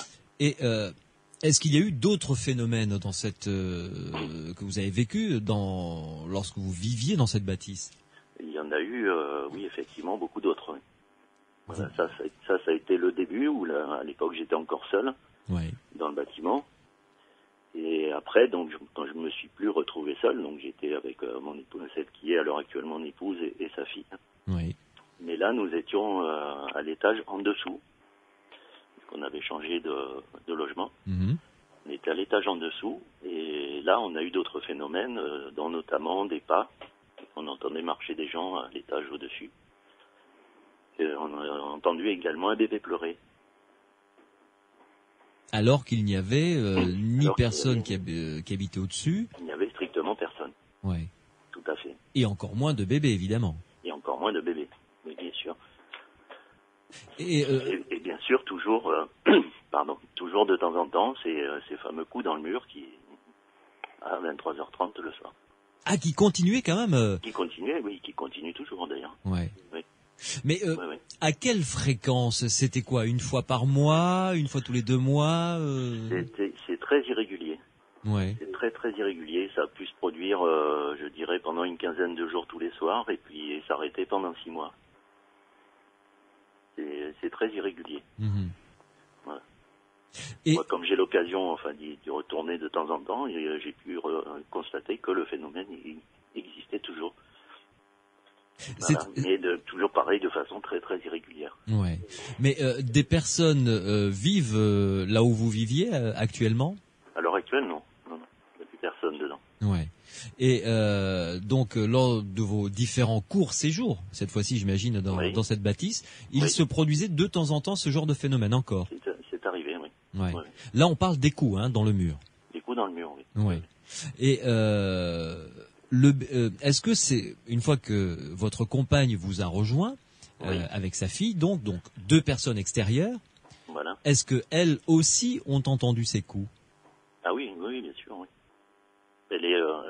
Les coups dans le mur et les autres phénomènes, puisqu'elles ont été les premières en fait à entendre les autres phénomènes, c'est-à-dire la personne qui marchait et le bébé qui pleurait. Et c'était distinctement le cri d'un bébé qui pleurait? Ah oui, c'est très distinct. Oui. C'est c'est très franc comme bruit. Parce qu'il y a d'autres manifestations qui sont plus difficiles à entendre. Disons, il faut vraiment être attentionné pour les entendre. Quand on entend que quelque chose se déclenche, il faut bien écouter. Ouais. Mais les cris de bébé et la personne qui marche, c'est très franc. C'est très clair. Je vais vous poser une question, je ne sais pas si vous allez pouvoir me répondre, mais à votre avis, Oui. si on avait laissé tourner un magnétophone Oui, pour enregistrer, oui. est-ce qu'à votre avis, un objet comme ça, donc tout ce qu'il y a de plus matériel, je veux dire, aurait enregistré ces sons? Oui, bien sûr, oui. Parce que nous, on l'a fait, donc oui. On a fait quelques enregistrements, oui, sur lesquels on a des manifestations. Ah oui, vous avez tenté l'expérience. Enfin, Ah non, oui, on l'a fait, oui. L'idée vous est venue à vous aussi, quoi. Ah oui, oui. Et donc on entend clairement sur la bande les coups portés par les murs, sur les murs. On n'entend pas les coups dans le mur. On entend la personne qui marche, Ouais. qui s'approche d'ailleurs de l'appareil apparemment. Et on entend quelqu'un chanter dans le fond de la pièce d'à côté. Hein, qui chante accompagné d'un clavecin. Ah bon? Oui. Alors qu'il n'y a pas de clavecin, mais un piano dans la pièce. Mais bon, c'est un détail. Enfin oui, quand même. On entend ça, on entend des souffles, on entend des petites choses, quoi. Voilà. Ouais. Donc on a fait pas mal d'enregistrements parce que on a supposé qu'il pouvait y avoir pas mal de bruit parasite, donc il y a des choses qui pourraient ne rien avoir à voir avec ça. Donc on en a fait beaucoup pour avoir vraiment des petites séquences de choses qui sont vraiment inexplicables. Ouais. Et vous les avez toujours, ces enregistrements? C'est pas moi qui les ai, non.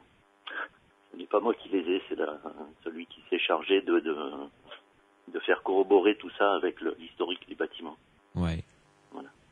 Et parce que c'est la question que j'allais vous poser, évidemment, un bâtiment du XVIe siècle qui appartient à l'histoire. Il a dû y avoir beaucoup de choses qui se sont déroulées à l'intérieur, agréables comme des drames, j'imagine, comme toute vie d'être humain normal. Oui, tout à fait. Vous avez pu essayer de trouver des pistes? Oui, bien sûr, oui. On a fait corroborer tout ça, donc avec un ami qui est docteur en histoire, qui est intéressé à l'histoire de l'endroit, enfin, pas du bâtiment, mais de la ville dans laquelle il est situé. Ouais. Et donc en recoupant avec un certain nombre d'événements et de personnages et enfin, pas mal de choses, on a situé tout ça au XVIIe. Voilà. Au XVIIe siècle. Avec des personnages, je dirais, quasiment identifiés avec certitude. Grâce à quoi vous avez pu l'identifier? Grâce à quoi? Le fait que il y ait quelqu'un qui chante, la chanson, le clavecin, le quoi? C'est le bébé surtout. Enfin, le clavecin, la personne qui chante, nous a permis de dater à peu près. Ouais. Parce que on reconnaît le style de l'époque. Voilà. Ouais. Mais je dirais que celui qui est le plus caractéristique, c'est le bébé qui pleure. En fait. C'est ça qui vous a mis sur... on est à peu près sûr de l'identité. Ouais. Parce que ça correspond exactement à l'histoire du bâtiment. Ouais. Un drame, j'imagine? Un drame, oui, bien sûr. Ouais. Bien entendu. Et alors, votre épouse a vécu quelque chose de tout à fait particulier. Oui. Est-ce que vous pouvez nous le raconter? Oui. Moi, j'étais pas là ce soir-là, mais bon, elle était devant la télé.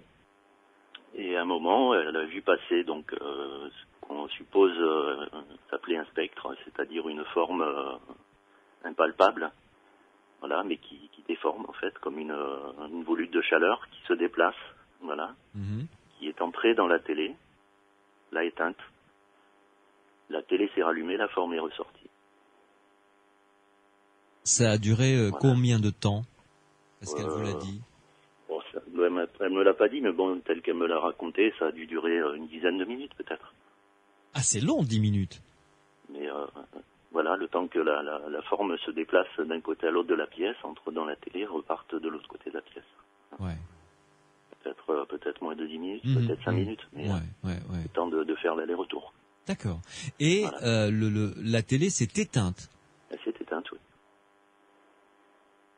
Oui, il y a eu d'autres phénomènes physiques qui se sont produits. On a eu notamment des clés qui ont disparu pendant 3 jours. Ouais. Voilà. Et je sais pas pourquoi, mais bon, elles ont disparu pendant 3 jours. Et donc elles ont réapparu, parce que vous dites... oui, elles ont réapparu à l'endroit où elles étaient censées être d'ailleurs. Ouais. Voilà, elles étaient posées sur une cheminée et pendant 3 jours, elles n'étaient plus posées sur la cheminée. Et elles sont revenues sur la cheminée. Oui, là où elles étaient censées être, comme vous l'avez dit. Elles étaient censées être au départ. Ouais. Tout à fait. D'autres phénomènes comme ça encore, parce que vous avez vécu... Oui, il y en a eu d'autres, oui, tout à fait. On a eu notamment les animaux, donc chiens et chats, qui ont eu quelquefois des réactions bizarres, alors qu'il se passait strictement rien. Ils se mettaient à l'arrêt, ils se mettaient à grogner face à un coin de la maison, un coin de la pièce, face à la cheminée, face à rien en fait, qui marquait un énervement, une tension, quelque chose qui allait pas, quoi. Ouais. Voilà, on a eu aussi un ami qui dormit à la maison en fait, et qui lui a ressenti pendant la nuit, a ressenti quelqu'un se coucher à côté de lui. Comme un poids, quoi, le poids d'un corps. Non, comme une espèce de courant d'air. Pas de poids, non, un courant d'air, voilà, qui est entré dans son lit, et qui en est ressorti. Effectivement, oui, c'est plus qu'étrange. Oui, ça c'est... C'est dans une pièce où, a priori, il s'était jamais rien passé, par contre. Ouais. Et vous avez vécu, donc, je le rappelle, 16 ans dans ce bâtiment, dans cet hôtel particulier, qui était un château au départ, hein, on le précise. Au départ, bien. oui. Voilà. Disons, quand il est devenu hôtel particulier, quand il était château, c'était une aile administrative, en fait. C'est l'endroit où était un personnage assez important de la région. Voilà. Oui. Mais vous en retirez quoi? Parce qu'on ne vit pas 16 ans avec de temps en temps ce genre de phénomène sans en tirer des conclusions. Votre analyse de tout ça, vous, c'est quoi? Disons que c'est assez compliqué. Parce que moi, je suis au départ quelqu'un de très scientifique et cartésien. Donc, vous imaginez bien que au départ, quand j'ai eu ces phénomènes, j'ai avant tout cherché à les expliquer. Bien sûr. Puisque pour moi, tout a une explication. Et au final, j'ai fini par me résoudre à penser qu'effectivement, tout ne s'explique pas. Ou du moins, moi, je n'ai pas la possibilité de tout expliquer. Ouais. Parce qu'effectivement, il se passe des choses qui nous dépassent, en fait. Voilà. Et ce que j'en tire surtout, c'est que le côté, je dirais, populaire du fantôme maléfique, toujours négatif, etc., pour moi, n'existe pas. Ouais. Moi, je les considère comme des personnes, parce que j'ai vécu avec eux, en fait. Donc, je les considère comme des personnes, même s'ils n'en sont pas, même si je ne sais pas s'ils en sont, des personnes. Ouais. Mais bon, il y a quand même de fortes présomptions. Et j'ai jamais eu aucun problème avec eux, donc je trouve que l'image qu'on en donne donc de quelque chose de négatif ou de maléfique, pour moi, est totalement erronée. Voilà, parce que je l'ai très bien vécu en fait cette période. Vous n'auriez pas du sang anglais ou écossais dans les veines par hasard? Ah, pas du tout, non. Parce que eux vivent également très très bien avec leurs revenants et tout ce genre de phénomène de hantise dans une maison, du reste. Oui, mais ça n'est pas du tout mon cas, non. Non, mais bon, comme j'ai jamais ressenti la moindre agressivité ni côté belliqueux de leur part, je trouve que c'est. Et on apprend à vivre avec, en fait, très facilement. De même pour votre compagne et sa fille. Elles l'ont moins bien vécu quand même, parce que en fait mon épouse, donc elle est, je dirais, déjà à la base beaucoup plus réceptive, puisqu'elle est capable de ressentir en entrant simplement dans une maison s'il passait quelque chose ou non. Elle le ressent. Donc forcément, elle a ressenti beaucoup plus de choses que moi dans ce bâtiment. Oui, l'expérience a été plus douloureuse ou violente pour elle. Voilà, peut-être plus violente, c'est-à-dire qu'elle n'a jamais osé monter aux étages en étant seule. Ouais. Elle ressentait les odeurs, elle ressentait les présences, elle ressentait des choses. Et elle avait du mal à monter à l'étage seule. Ouais. Voilà. Et ma fille, par contre, elle, je pense qu'elle est quand même pas mal influencée par le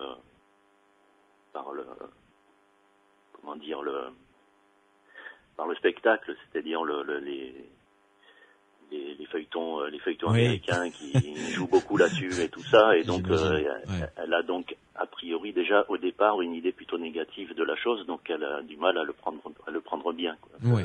Moi, je le comprends comme ça. Tout à fait. Je me tourne là cette fois-ci vers les deux spécialistes qui sont à mes côtés, Pierre Massias et Renaud Évrard. Renaud, qu'en pensez-vous de comme ça un premier sentiment après avoir écouté le témoignage de Michel? Bonsoir Michel. C'est vrai que vous faites un témoignage. Moi ça me va, ça me convient tout à fait. Vous vivez pas mal la chose. Il y a des phénomènes qui semblent même objectivés. Vous avez une attitude tout à fait rationnelle. C'est vrai qu'on a un gros contexte historique apparemment, même si vous pouvez pas en dire énormément, qui doit jouer dans l'idée qu'on se fait de la mémoire des murs, des personnes qui ont vécu là et qui existent déjà sur le papier et qu'on retrouve peut-être dans la réalité, effectivement. Moi, j'aurais été très intéressée par cet historien qui a ses enregistrements, qui a peut-être fait des travaux sur cette question. Pourquoi pas qu'il publie, pourquoi pas. Mais c'est vrai que je trouve pas grand-chose à dire parce que il n'y a pas vraiment d'analyse à faire au niveau psychologique. Qu'est-ce qui a pu maintenir pendant 16 ans ces phénomènes par rapport à la façon dont ils se sont présentés, c'est très courant. Les pas, les bruits, les apparitions, à la limite, c'est vrai que l'apparition qui traverse la télé, qui l'éteint, j'avais jamais entendu ça personnellement, mais pourquoi pas. Mais c'est vrai que j'ai pas beaucoup de questions à vous poser sur votre témoignage. Je cède la main. Très bien.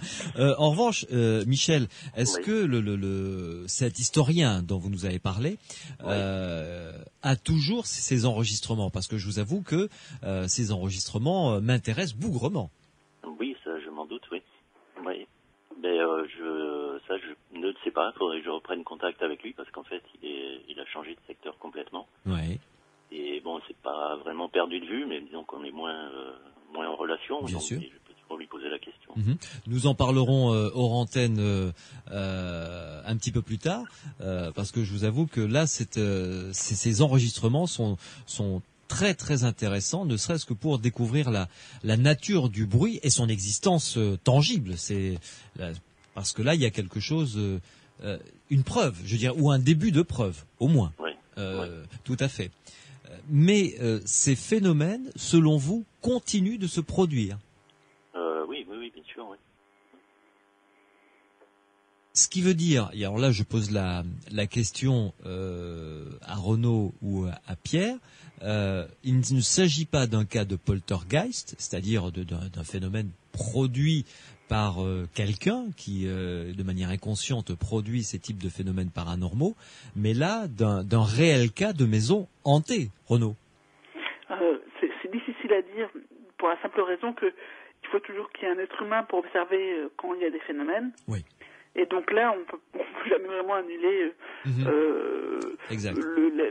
l'importance que l'être humain soit cette source des phénomènes, influencé ou pas par le contexte. Mais c'est vrai que quand on retrouve comme ça des éléments récurrents, historiques, très irréguliers, pas forcément irréguliers au niveau des horaires justement, ça c'était étonnant. On peut être tenté par l'hypothèse de la maison hantée, effectivement. Mais... Ouais. Pierre Massias. Oui, moi aussi, je suis très tenté par l'hypothèse de la maison hantée. Ça existe donc dans le monde paranormal, le phénomène de maison hantée. Des témoignages sont rapportés. La notion de maison hantée, c'est-à-dire dans le lieu dans lequel va se produire des phénomènes récurrents, hors présence, sur plusieurs générations. Oui, voilà, par exemple. Oui, on considère, enfin, disons l'hypothèse, une hypothèse, c'est la maison hantée. Oui. La notion de maison hantée existe de par les témoignages. Oui, oui. Et là, il me semble bien, ce serait investigué, il me semble bien qu'on est dans la notion de maison hantée. Ce serait extrêmement intéressant que cet historien n'ait pas fait le travail de recherche qu'il a sans doute fait pour rien, pour que ça reste que ça reste dans un tiroir. Ce serait extrêmement intéressant de le rencontrer. Quant à Michel, je me demande pourquoi vous n'habitez plus actuellement la maison. Mais parce que j'ai une mutation professionnelle, tout simplement. C'est-à-dire, je travaille toujours pour la même personne, mais on a déplacé l'activité. Voilà, oui, tout simplement. Ouais. Voilà. Et vous avez donc l'occasion de retourner à la maison quand même de temps en temps. Oui. Et parfois les phénomènes se reproduisent. Oui, c'est arrivé. Vous diriez qu'ils se reproduisent systématiquement ou il y a des fois où vous y êtes retourné où il n'y a rien eu? Non, il y a des fois il se passe rien, non. C'est irrégulier, non. C'est-à-dire que j'y vais pas non plus régulièrement, donc. Bien sûr. Mais et ce serait irrégulier a priori dans la même fourchette, de même nature que quand vous disiez tout à l'heure, ça peut se produire une quinzaine de fois dans un mois, ne plus venir pendant 6 mois. Je pense, c'est-à-dire que vu que je n'y vais pas de façon régulière, c'est difficile à dire, mais il y a cette période. Ça a dû arriver quand j'y suis retourné, ça a dû arriver sur une fois sur 4 peut-être, mais sur 7 à 8 mois, quoi. Est-ce que vous auriez repéré un moment de l'année où ça se produirait plus souvent qu'à un autre, ou l'inverse, où ça se produirait pas? Non, pas particulièrement. Par exemple, tout à l'heure, quand vous y habitiez pendant ces 16 ans, une période de 6 mois, une période de plusieurs mois sans activité, est-ce qu'elle se situait plutôt en été ou plutôt en hiver ou au printemps, ou c'était vraiment réparti aléatoirement sur l'année? Non, c'est plutôt aléatoire. Parce que j'ai pas noté spécialement, par rapport à l'activité même du bâtiment, puisqu'il était ouvert au public, donc il avait une activité. J'ai pas noté non spécialement de période de l'année. J'ai pas très bien saisi là. Il était ouvert au public. Oui. Pour le visiter. Pour la visite, oui. Le bâtiment, enfin une partie du bâtiment. Il y avait une activité voilà, une partie du bâtiment, oui, parce qu'il n'était pas entièrement restauré. Donc. Oui. Il y a quelque chose. Enfin, D'ailleurs, ce qui est un petit peu, parce qu'il nous a un peu confirmé aussi sur le fait que, parce que pendant un moment, on était les seuls, en fait, nous étant habitants, à avoir ressenti quelque chose. Et ce qui nous a un peu confirmé dans tout ça, c'est que des gens qui sont venus, mais totalement extérieurs, pas des gens de notre entourage, ont ressenti des choses sans absolument connaître l'histoire. Des gens de ce public, justement. Des gens parmi les organisateurs d'événements ou du public, voilà, qui ressentaient justement précisément dans la pièce où se passent les phénomènes. C'est-à-dire, il y avait un moment privilégié, c'était vous disiez tout à l'heure 23h30, mais ça pouvait se produire, des phénomènes pouvaient se produire n'importe quand dans la journée. Ah oui, 23h30, c'est uniquement les coups de masse dans le mur. Voilà. Le reste, c'est réparti sur la journée. Ouais. Et tout est circonscrit à une seule pièce ou dans plusieurs endroits du bâtiment? Tout est concentré sur 2 pièces. Ah, d'accord. Donc, ce qui limite le champ de recherche, déjà. Tout est concentré dans 2 pièces, en fait. Dans 2 pièces. Et avec votre ami à part ce que je vous disais tout à l'heure, donc celui qui a ressenti le souffle. Oui. Le souffle dans le lit. Oui. Et les phénomènes que nous on a vécu directement, donc l'histoire de la télé, les chiens qui grognent, etc., qui sont dans la pièce qui est en dessous de la pièce où se passe l'essentiel des phénomènes. Mais le reste, les enregistrements, par exemple, que vous avez faits, tous ont été faits dans ces 2 pièces. Dans ces 2 pièces. Voilà. Le clavecin, le coup dans les murs, la chanson, les cris de bébé, les pas d'enfant, tout ça. Hein. Tout ça sont dans les 2 pièces en question. Voilà, c'est ça. Et alors, comment avez-vous fait les enregistrements? Vous avez mis un magnétocassette à tourner, à enregistrer, et vous êtes parti? Voilà, tout à fait, exactement ça. Mhm. Il y a eu une platine cassette, parce qu'au départ on l'a fait avec un magnéto, mais il y avait beaucoup trop de bruit parasite, il y avait trop de bruit de fond, donc on n'avait pas grand-chose en fait. Ouais.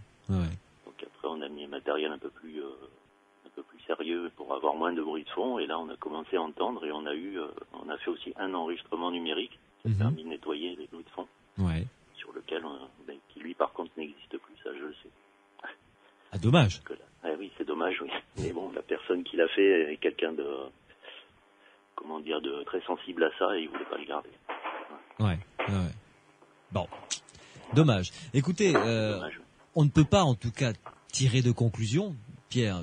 Là pour le moment, on ne peut pas tirer de conclusion, mais c'est un cas qui me paraît très intéressant à investiguer pour aller plus loin, c'est-à-dire dialoguer, enfin discuter avec l'historien de ce qu'il a fait, entendre ses enregistrements, voire retourner sur les lieux. Est-ce que, Michel, vous seriez disposé à éventuellement qu'on se rende sur les lieux avec vous?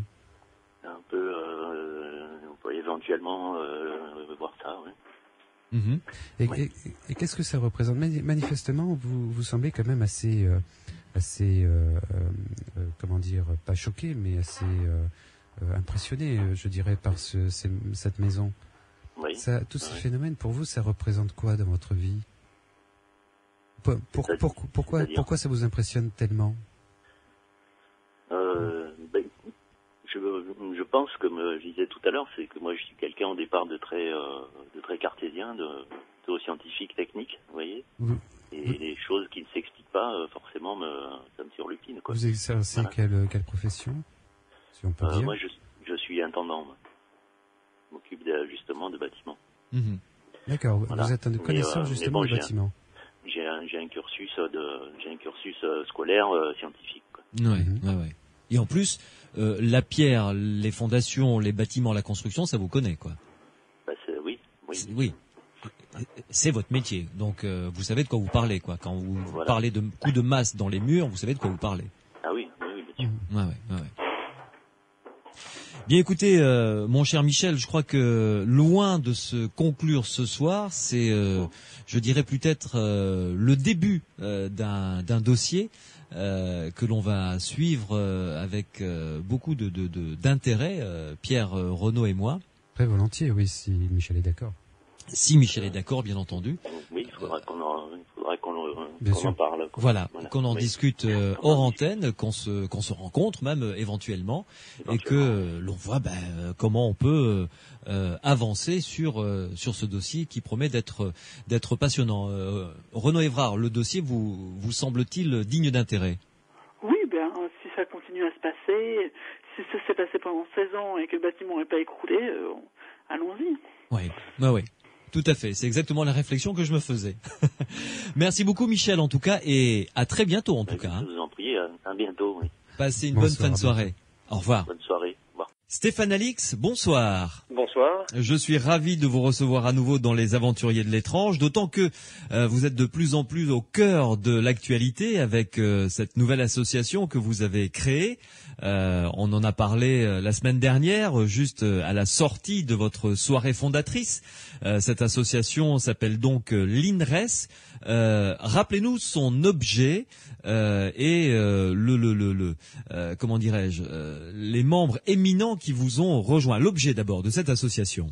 Alors l'objectif de l'INRES, qui est donc l'Institut de recherche sur les expériences extraordinaires, c'est de centraliser un peu les connaissances qui ont été développées dans le monde de la psychiatrie et de la psychologie autour de ce que je qualifie de façon un peu sommaire les expériences extraordinaires, c'est-à-dire toutes les choses qui arrivent à des gens et qui ne reçoivent pas d'explication immédiate. Alors on connaît par exemple les expériences de mort imminente, mais il y a aussi les expériences de rencontres avec des entités, de vision au seuil de la mort, d'extase mystique, enfin toutes ces choses qui arrivent dans notre quotidien ou de façon plus discrète et moins régulière dans la vie des gens, et qui ne sont pas explicables avec les canons de la science actuelle. Vous volontairement ou pas, vous excluez le terme de paranormal? Oui, parce que je crois que c'est un terme qui a une charge émotionnelle assez forte et qui, dans l'esprit du grand public, parfois peut prêter à certaines confusions. Donc moi, c'est pas anormal ou paranormal ce qui arrive à ces gens-là. Ce sont des choses qui arrivent et qui demandent à être simplement écoutées et entendues. Donc voilà, on a envie de développer et de sensibiliser le monde de la santé mentale en premier, les psychologues, les psychiatres. Ouais. Et par là même d'élargir le débat. Oui, vraiment. Je crois que on a peut-être mal posé les questions sur ces phénomènes.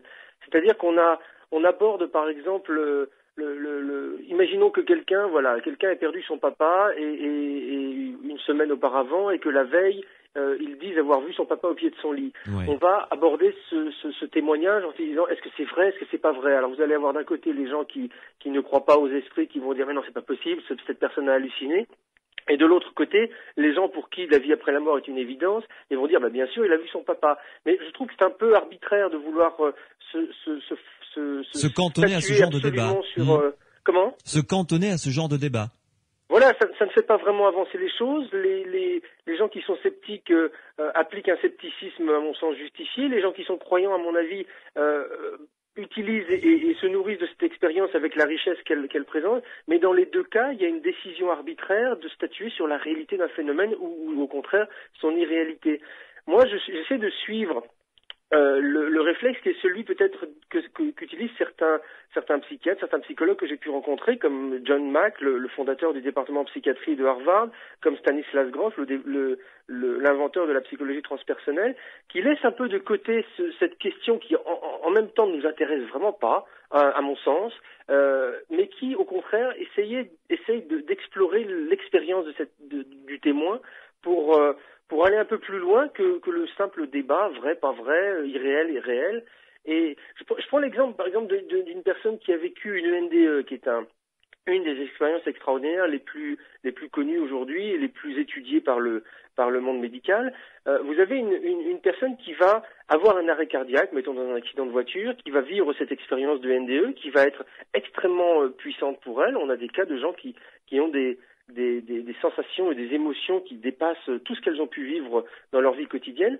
Et cette personne, à son retour, va vivre avec ce souvenir de cette rencontre avec une lumière, de cet amour inconditionnel, enfin de cette expérience très très forte qui peut être positive mais qui parfois peut être aussi négative. Ouais. Quoi qu'il en soit, elle va vivre avec la puissance de cette émotion.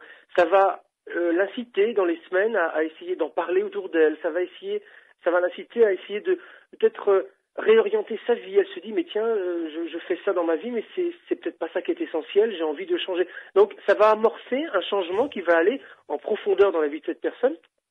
Pour son entourage, s'il n'y a pas d'ouverture et de discussion possible, son entourage va avoir uniquement le trauma d'un accident, le trauma de quelqu'un qui a frôlé la mort et qui, Dieu merci, est revenu. Et du coup, il n'y aura aucune connotation positive à ce drame qui s'est passé dans cette famille. Du coup, vous allez avoir la personne qui a vécu l'expérience qui, elle, aura besoin d'en discuter, aura besoin de parler de ça, aura besoin de parler de ce moment qui, pour elle, dans la vie, aura été vraiment particulier et qui n'arrivera pas, même avec ses proches, parce que pour les proches, cet événement sera synonyme de drame absolu et on ne voudra pas revenir dessus. Donc, avec l'INRES, on n'a pas envie de dire, mais rassurez-vous, il y a une vie après la mort, chose qu'on ne peut pas savoir. On n'a pas les outils scientifiques aujourd'hui qui nous permettent de le prouver. En revanche, avec l'INRES, on a possibilité de diffuser de l'information, de diffuser des approches thérapeutiques qui ont été développées dans le monde depuis des décennies pour créer un climat de discussion favorable qui permette à cette femme qui a vécu cette NDE de pouvoir en parler plus librement et à son entourage de pouvoir accepter plus facilement l'expérience qu'elle a eue et qui va profondément changer sa vie. Et ça, on le rencontre sur les NDE. Mais on le rencontre sur un certain nombre d'expériences. Moi, j'ai travaillé avec ce psychiatre américain John Mack qui travaillait avec des gens disant avoir été enlevés par des extraterrestres. C'est vraiment une histoire de fou. Mon réflexe premier en tant que journaliste il y a quelques années quand j'ai découvert ce phénomène, c'est de me dire non, ça vraiment je peux pas entendre ces trucs-là, c'est trop n'importe quoi. Et puis je me suis quand même forcé pour lire le travail de John Mack, pour découvrir la consistance de ce sujet, et j'ai été estomaqué. Et quand vous avez en face de vous un témoin qui dit avoir vécu ces choses-là, et que vous voyez manifestement que cette personne est sincère, qu'elle souffre d'un trauma lourd qui déclenche même un syndrome de stress post-traumatique, tout d'un coup la question de savoir si mais est-ce que c'est réel ou pas, vous la laissez de côté et vous êtes assez subjugué par l'émotion de cette personne. Alors après, face à ce type de comportement, moi j'ai découvert avec encore une fois ce psychiatre qui était John Mack, mais ainsi avec plein d'autres professionnels de la santé mentale, qu'il existe des outils quand vous êtes face à une personne comme ça pour explorer un peu plus son expérience, savoir si dans son identité, dans sa psyché, il y aurait des raisons pour qu'elle invente cette histoire, pour que ça soit faux. Vous savez, un psychiatre, il est capable, après quelques années de pratique, de savoir quand même quand on lui raconte des histoires ou pas. Ouais. Il a à la fois des outils, il a à la fois son intuition qui lui permet de savoir un peu où il met les pieds. Donc, quelqu'un qui va avoir cette expérience professionnelle va être à même de dire au bout d'un moment, voilà, cette personne a un terrain qui serait favorable à une hallucination, qui serait favorable à l'invention de telle histoire, ou alors cette personne n'a aucun terrain favorable à l'invention de cette histoire. Et tout d'un coup, on peut prêter une attention différente au discours de ces gens-là, et puis s'apercevoir tout d'un coup que ce que votre témoin vous raconte, ça va être extrêmement similaire à ce qu'un autre témoin va raconter, et puis encore un autre, et puis encore un autre à l'autre bout du monde. Et là, on entre, à mon sens, dans une démarche qui est intelligente, d'accueil et de réception de ces histoires. Voilà, l'INRES va essayer de travailler à rendre recevables les histoires qui peuvent l'être, parce qu'aucun désordre mental ne serait à même de les expliquer autrement. Oui. Est-ce que le terme de compassion fait partie de cette approche ? Oui, indirectement, enfin dans le sens où d'écoute, où cette attitude d'ouverture et de respect des gens c'est ça, surtout. Est à mon sens quelque chose qui doit être évident et presque réflexe. Mais ça, je dirais que c'est ça fait partie de l'attitude normale d'un thérapeute. Nous, notre objectif, c'est de soulager, parce que on a rencontré dans notre quotidien, on a rencontré beaucoup de souffrances dans un certain type d'expérience. Alors attention, je sais qu'il y a aussi beaucoup de gens qui traversent des expériences extraordinaires qui sont très très positives, qui sont vécues comme telles, pour lesquelles les témoins n'ont absolument pas besoin d'un soutien thérapeutique quel qu'il soit. Donc, qu'on soit bien clair, je pathologise pas ces phénomènes, simplement en nous adjoignant les services de professionnels de santé mentale, on fait un premier pas. C'est un premier pas dans je dirais l'appel que l'on fait au grand public et aux professionnels de santé en général pour leur dire attention, c'est pas parce qu'on vous raconte une histoire de fou que les gens sont nécessairement fous. Ouais. Stéphane Alix, je vous reçois dans les Aventuriers de l'étrange puisque vous allez venir dans notre Grand Sud pour présenter lors d'une conférence ce nouvel institut de recherche sur les expériences extraordinaires que vous avez créé. Ce sera le 25 octobre. Vous serez à Toulouse, à la clinique Saint-Jean Languedoc, qui est 20 route de Revel. La conférence commencera à 19h30. Qu'est-ce qu'on pourra découvrir lors de cette conférence ? Alors, c'est une conférence de présentation de soutien à l'Institut de recherche sur les expériences extraordinaires, et je présente dans un premier temps un film que j'ai réalisé sur le phénomène des enlèvements et sur le travail du psychiatre John Mack. Donc c'est un film d'une heure à peu près qui a été déjà diffusé en télévision et que beaucoup de gens me demandent à voir. Donc je profite de ces présentations de l'INRES pour le présenter au public, parce que ça montre très clairement un des aspects des expériences extraordinaires, peut-être un des plus impressionnants et des plus fous, et ça montre l'approche clinique du psychiatre américain John Mack sur ces expériences. Le film ne répond pas à la question, le film ne vous explique pas que les extraterrestres existent, qui serait vraiment, à mon avis, totalement hors sujet. Ce film montre simplement des témoignages de gens à qui il est arrivé quelque chose et le travail de John Mack autour de ces gens et avec ces gens qui vous explique, ces gens-là sont sincères, ces gens-là sont traumatisés, vous le voyez vous-même. C'est une première introduction à ce phénomène des enlèvements, qui est une des catégories d'expériences extraordinaires parmi les plus traumatisantes. Oui. Stéphane Alix, juste avant de continuer à développer le programme de cette conférence, quel est le témoignage lors de la réalisation de ce documentaire qui vous a le plus ému, le plus retourné lorsque vous l'avez rencontré ? Alors, moi je crois que c'est le personnage d'une mère de famille qui s'appelait Sue, que j'ai interviewé et que je connais pour l'avoir rencontrée à plusieurs reprises, qui est une femme d'une 60aine d'années aujourd'hui, qui a 2 enfants, et qui vit avec son mari dans le nord du Vermont aux États-Unis, et qui, son mari n'est pas concerné par ces phénomènes, mais il a été témoin. Et de voir une personne extérieure vous confirmer que l'expérience qu'a vécue quelqu'un a réellement commencé, c'est très très impressionnant. Et en plus, Sue est quelqu'un qui n'a jamais accepté de se livrer, de communiquer ses témoignages. Elle a accepté pour la première fois sur l'insistance de John Mack, qui me faisait confiance et qui avait confiance en le travail que je désirais réaliser là-dessus. Ouais. Donc Sue a accepté d'ouvrir cet univers qui est pour elle un univers absolument traumatisant. L'interview a été épuisante, elle a duré plusieurs heures. On a fait plusieurs journées de tournage chez elle et avec ses proches, mais l'interview proprement dite a duré plusieurs heures et ça l'a laissé dans un état... Enfin ça, c'est les psychologues et les psychiatres qui nous écoutent seront familiers de ce genre de phénomène. Quand vous faites revivre une expérience traumatique à une personne qui l'a traversée, ça génère un certain nombre de réactions émotionnelles qui sont extrêmement fortes et qui tout d'un coup vous font réaliser l'importance et les conséquences du trauma. Et ça a été le cas avec Sue, qui a été qui arrive en fin de film, que je présente à la fin du film. Et qui est vraiment très très impressionnante. Il y a une autre séquence que je n'ai pas tournée moi-même, mais que j'ai explorée, sur lequel j'ai travaillé longuement, qui est l'expérience d'observation de phénomènes aérospatiaux par des enfants dans une école très postcoloniale du Zimbabwe, il y a quelques années de ça, où une soixantaine d'enfants ont été témoins de l'atterrissage de plusieurs objets et ont été confrontés pour certains à des entités. Quand vous voyez le témoignage de ces enfants, c'est extrêmement troublant là aussi. La personne qui a monté mon documentaire, mon cadreur, enfin tous les gens qui ont collaboré à ce film ont tous été extrêmement troublés au plus haut point par le témoignage de ces enfants qui manifestement ne sont pas en train d'inventer quelque chose. Et qu'est-ce qu'ils ont vu, qu'est-ce qu'ils disent avoir vécu? Alors ce sont des enfants qui étaient en cours de récréation, qui étaient tous donc plusieurs dizaines dans la cour de récréation à l'extérieur de cette école qui est dans la banlieue de Harare au Zimbabwe. Et ils ont été survolés par deux objets argentés qui sont passés au-dessus de l'école et qui se sont posés à quelques distances de la cour de récréation. Ensuite, un certain nombre d'enfants sont allés voir, ont approché ces objets et il semble que des entités soient sorties de ces objets et se soient approchées de certains enfants aussi. Et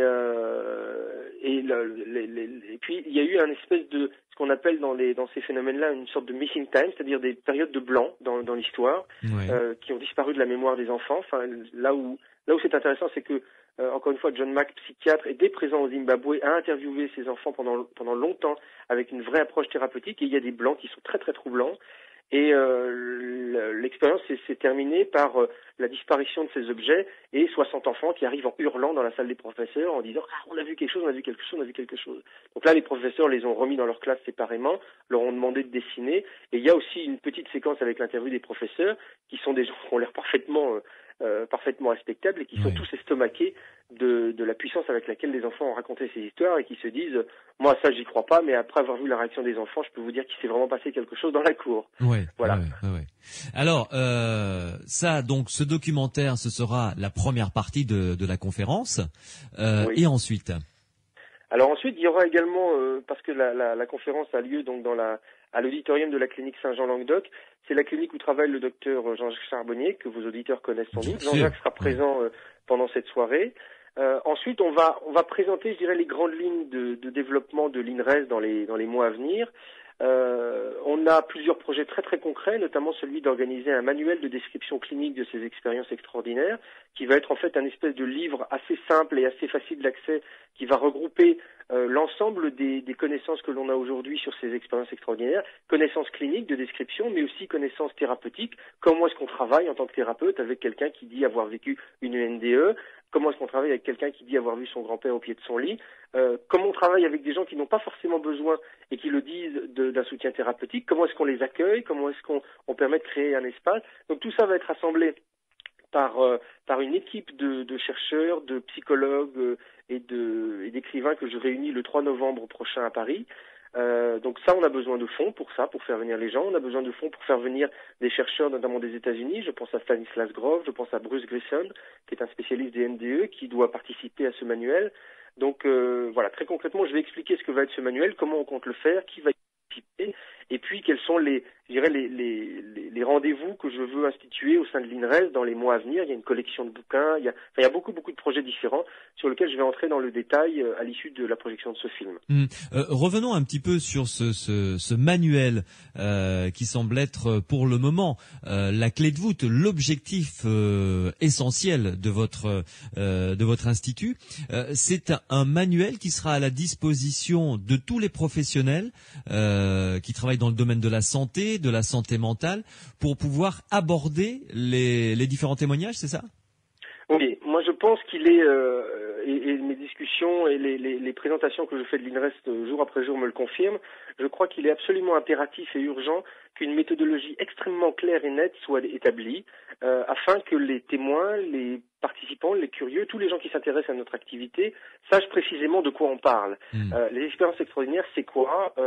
Qu'est-ce que c'est? Comment est-ce que c'est abordé? Est-ce que c'est vraiment vrai? Est-ce que tout ça? Toutes ces questions doivent être résolues et mises à plat dans un petit manuel que je veux effectivement pouvoir envoyer gratuitement à l'ensemble des professionnels de santé en France, psychiatres, psychologues, psychothérapeutes, et à tous ceux qui en feront la demande. Ce livre sera également vendu dans le commerce, il sera accessible aux témoins, aux lecteurs qui le désirent, et il permettra à l'INRES d'exposer très très clairement sur quel espace on travaille, de quelle façon on travaille, comment on inclut tel ou tel aspect de ces expériences dans notre recherche, comment on n'inclut pas un certain nombre d'autres aspects dans ces recherches, par exemple le côté très matériel de certaines expériences, comme les expériences d'enlèvement, par exemple, qui incluent parfois l'observation de phénomènes aérospatiaux non identifiés. L'INRES, par exemple, ne va pas avoir pour vocation de faire des études physiques sur la matérialité ou non des phénomènes aérospatiaux qui sont observés. Tout ça, on le laisse à d'autres instituts, comme notamment le GEPAN, qui est cette cellule d'expertise au sein du CNES.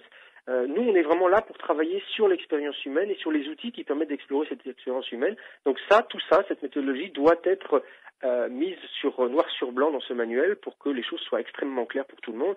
Et ça permettra d'aller beaucoup plus loin et ça permettra de travailler tous ensemble justement sur un corpus et une direction commune. Ouais. Ce manuel, vous espérez pouvoir le faire publier à peu près sur quelle date? Moi, j'ai une échéance qui est à 6-8 mois. Ça veut dire que j'aimerais que le manuel puisse exister avant l'été. Maintenant, il y a des contraintes qui peuvent influer sur la rédaction, qui m'échappent pour l'instant. On va faire cette réunion de travail avec à peu près 25 personnes qui vont y participer directement. On va faire cette réunion donc dans un peu moins de 3 semaines maintenant. Là va être défini les groupes de travail sur telle ou telle thématique. Donc les témoins qui auront éventuellement envie de prendre contact avec nous et qui ont déjà commencé pour beaucoup seront aiguillés directement vers les groupes de travail qui planchent sur qui les NDE, qui les abductions, etc. Donc après les connaissances, si vous voulez, sont là, elles ont déjà été établies. Il y a déjà des gens qui depuis 30 ans pour certains sujets travaillent sur ces phénomènes. Donc la connaissance est là. Ça va demander un certain temps d'être rassemblé, d'être synthétisé, d'être simplifié pour être accessible rapidement. Donc moi j'espère que le livre puisse exister avant l'été 2008. Maintenant, ça sera peut-être quelques mois plus tard, quelques mois plus tôt, peut-être pas, mais ça sera dans cet ordre de temps à peu près. Vous parlez d'une réunion de travail donc qui sera évidemment très importante que vous allez organiser à Paris le 3 novembre. Qui va participer à cette réunion de travail? Alors il y a un gros groupe fort de psychologues, de psychiatres. Il y a des gens comme le psychanalyste Didier Dumas, par exemple, qui est un des précurseurs dans la psychologie transgénérationnelle. Vous allez avoir des gens comme 2 jeunes psychologues cliniciens qui participent à notre cellule d'écoute qui est intégrée au sein de SOS Psy aujourd'hui, qui sont 2 jeunes psychologues très familiers de ce qu'on appelle le paranormal et qui travaillent avec une grande ouverture d'esprit et une grande intelligence sur ces phénomènes. Vous allez avoir d'autres psychologues et psychiatres cliniciens qui sont des gens plus anonymes mais qui s'intéressent à titre personnel à ces phénomènes depuis très longtemps. Et puis vous allez avoir 2-3 personnes de l'écrit qui sont des gens qui sont, encore une fois, à la fois qui ont fait des bouquins, mais qui sont aussi familiers de ce genre de phénomène et qui vont pouvoir proposer à ces psychologues de mettre en forme un peu leur questionnement pour avoir une approche assez simple et claire. Et puis il y a un certain nombre d'observateurs extérieurs qui sont des gens pour lesquels j'ai envie d'avoir leur avis et qui vont se prononcer sur l'intuition que leur provoque telle ou telle chose. Il y aura des gens comme Patrice Van Hersel par exemple, et puis voilà, un certain nombre d'autres personnes qui viennent de ces milieux. L'équipe est en train de se constituer ces jours-ci. Alors je rappelle donc que cette conférence, vous allez la présenter le 25 octobre à Toulouse, à l'auditorium de la clinique Saint-Jean-Languedoc, là où travaille la clinique où travaille Jean-Jacques Charbonnier, qui est bien connu de nos auditeurs et auditrices. Vous faites payer l'entrée, ce sera 5 €. Ces 5 € qui n'iront pas dans votre poche, bien entendu. Oui, voilà, j'ai longtemps hésité, mais effectivement, je propose une soirée qui fait découvrir un phénomène assez impressionnant. Il y a un film. Nous, très concrètement, à l'INRES, on a besoin de moyens en ce moment. On est en pleine naissance. Évidemment. On va être une association qui va générer beaucoup d'intérêt et qui, une fois que le manuel existera, permettra d'obtenir des financements importants pour lancer telle ou telle piste de recherche. Mais aujourd'hui, on compte vraiment sur vous, les auditeurs, auditrices, sur les gens pour qui notre démarche est familière et semble importante. Et on a besoin de la participation de chacun. Donc, on demande une participation de 5 € à toutes les personnes qui vont venir à cette soirée. Et puis, on fera des appels de dons, possibilité de devenir adhérent pour les gens. Donc, évidemment, les gens qui nous font une donation ou qui deviennent adhérents, ces 5 € seront déduits de leur cotisation. Mais voilà, on a vraiment besoin de soutien aujourd'hui, c'est important. Voilà, moi j'ai des petites choses bêtes comme payer 5 billets de train à 5 chercheurs qui habitent pas à Paris pour les faire venir. Il faut les payer, c'est 50 ou 40 € à chaque fois. Les faire manger, voilà. Évidemment. Voilà. Oui, non, mais je comprends tout à fait. C'est pour ça qu'il était important que je vous pose la question et que vous y répondiez de manière tout à fait claire. Je rappelle le titre du site internet, c'est inres.com, donc INREES.com, pour pouvoir avoir tous les renseignements. Dites-moi, Stéphane Alix, j'entends déjà les récriminations de ceux et celles qui nous écoutent, qui sont du côté de Montpellier, d'autres qui sont du côté de Bordeaux, Limoges, Avignon, que sais-je, enfin une grande zone que nous couvrons, comme vous le savez. Là, vous venez à Toulouse, mais après, est-ce qu'il y aura d'autres présentations dans d'autres grandes villes de notre Grand Sud, ou ailleurs en France, évidemment? Écoutez, j'espère beaucoup. Moi, je serai à Bordeaux le 17 novembre dans le cadre d'une conférence un peu différente sur l'après-vie, auquel assisteront et participeront également le Père Brune, le médium parisien Henri Vigneault. Je vais intervenir pour parler des recherches que je fais sur l'après-vie et sur le livre que j'écris, mais là à titre personnel en dehors de l'INRES, sur l'après-vie, sur mes recherches concernant la survie de la conscience et le processus de mort. Donc je vais évoquer à Bordeaux à ce moment-là, le 17 novembre, les travaux de l'INRES, mais de façon plus succincte. Et puis j'espère effectivement pouvoir aller présenter notre association un peu partout en France. Mais je suis en train de jongler entre les pistes de recherche, les dynamiques de recherche qui sont en train d'être impliquées et la volonté de présenter notre association dans le plus grand nombre. Donc si des auditeurs ont la connaissance d'un auditorium qui serait disponible, s'ils ont la possibilité éventuellement de me dire tiens, nous à Montpellier, nous à Bordeaux, nous à tel endroit, on a un certain nombre de gens qui seraient intéressés par votre venue. Moi, je suis absolument ravi de venir présenter ça devant 10, 20, 30 personnes, voire plus, et d'entrer plus dans le détail. L'INRES, c'est un espace de discussion et d'échange autour de ces questions-là. Donc moi, je serai constamment disponible pour venir présenter ce qu'on fait, pour venir expliquer ce dont j'ai été témoin, pour venir expliquer toutes les rencontres que j'ai pu faire avec des gens formidables qui travaillent sur ces questions-là. Donc n'hésitez pas à entrer en contact avec l'INRES et par le site internet, et à nous proposer ce que vous avez envie de nous proposer. Voilà, si une association veut monter une conférence en organisant tout ce qui est l'aspect logistique, on vous appelle et là vous répondez présent avec grand plaisir. Donc c'est déjà une bonne chose et ça permettra de faire connaître l'Institut de recherche sur les expériences extraordinaires un petit peu partout dans notre zone d'écoute, et je sais qu'on nous écoute également via internet du côté de Strasbourg, etc. Donc ça pourrait être un excellent relais relais et on s'en fera l'écho, bien entendu. Stéphane Alix, je rappelle donc que vous serez pour cette conférence présent à Toulouse, à l'auditorium de la clinique Saint-Jean Languedoc. Ça commencera à 19h30. Le prix de l'entrée, 5 € et ce sera le 25 octobre. Merci beaucoup Stéphane Alix. Bonne route, bon vent et on se retrouvera cette fois-ci de visu le 25 octobre à Toulouse, bien entendu. Merci beaucoup Louis. Au revoir. Au revoir. Les aventuriers de l'étrange. Louis Bénédy sur Sud Radio. Les aventuriers de l'étrange, c'est fini pour ce soir. Je vous rappelle l'adresse du site internet de l'INRES, INREES.com, INRES.com, pour avoir toutes les informations sur cette conférence que va présenter à Toulouse Stéphane Alix. Et si vous voulez le recevoir à Bordeaux, Montpellier, vous l'avez entendu, il est vraiment prêt à se déplacer pour peu que vous organisiez quelque chose où il puisse venir présenter l'INRES.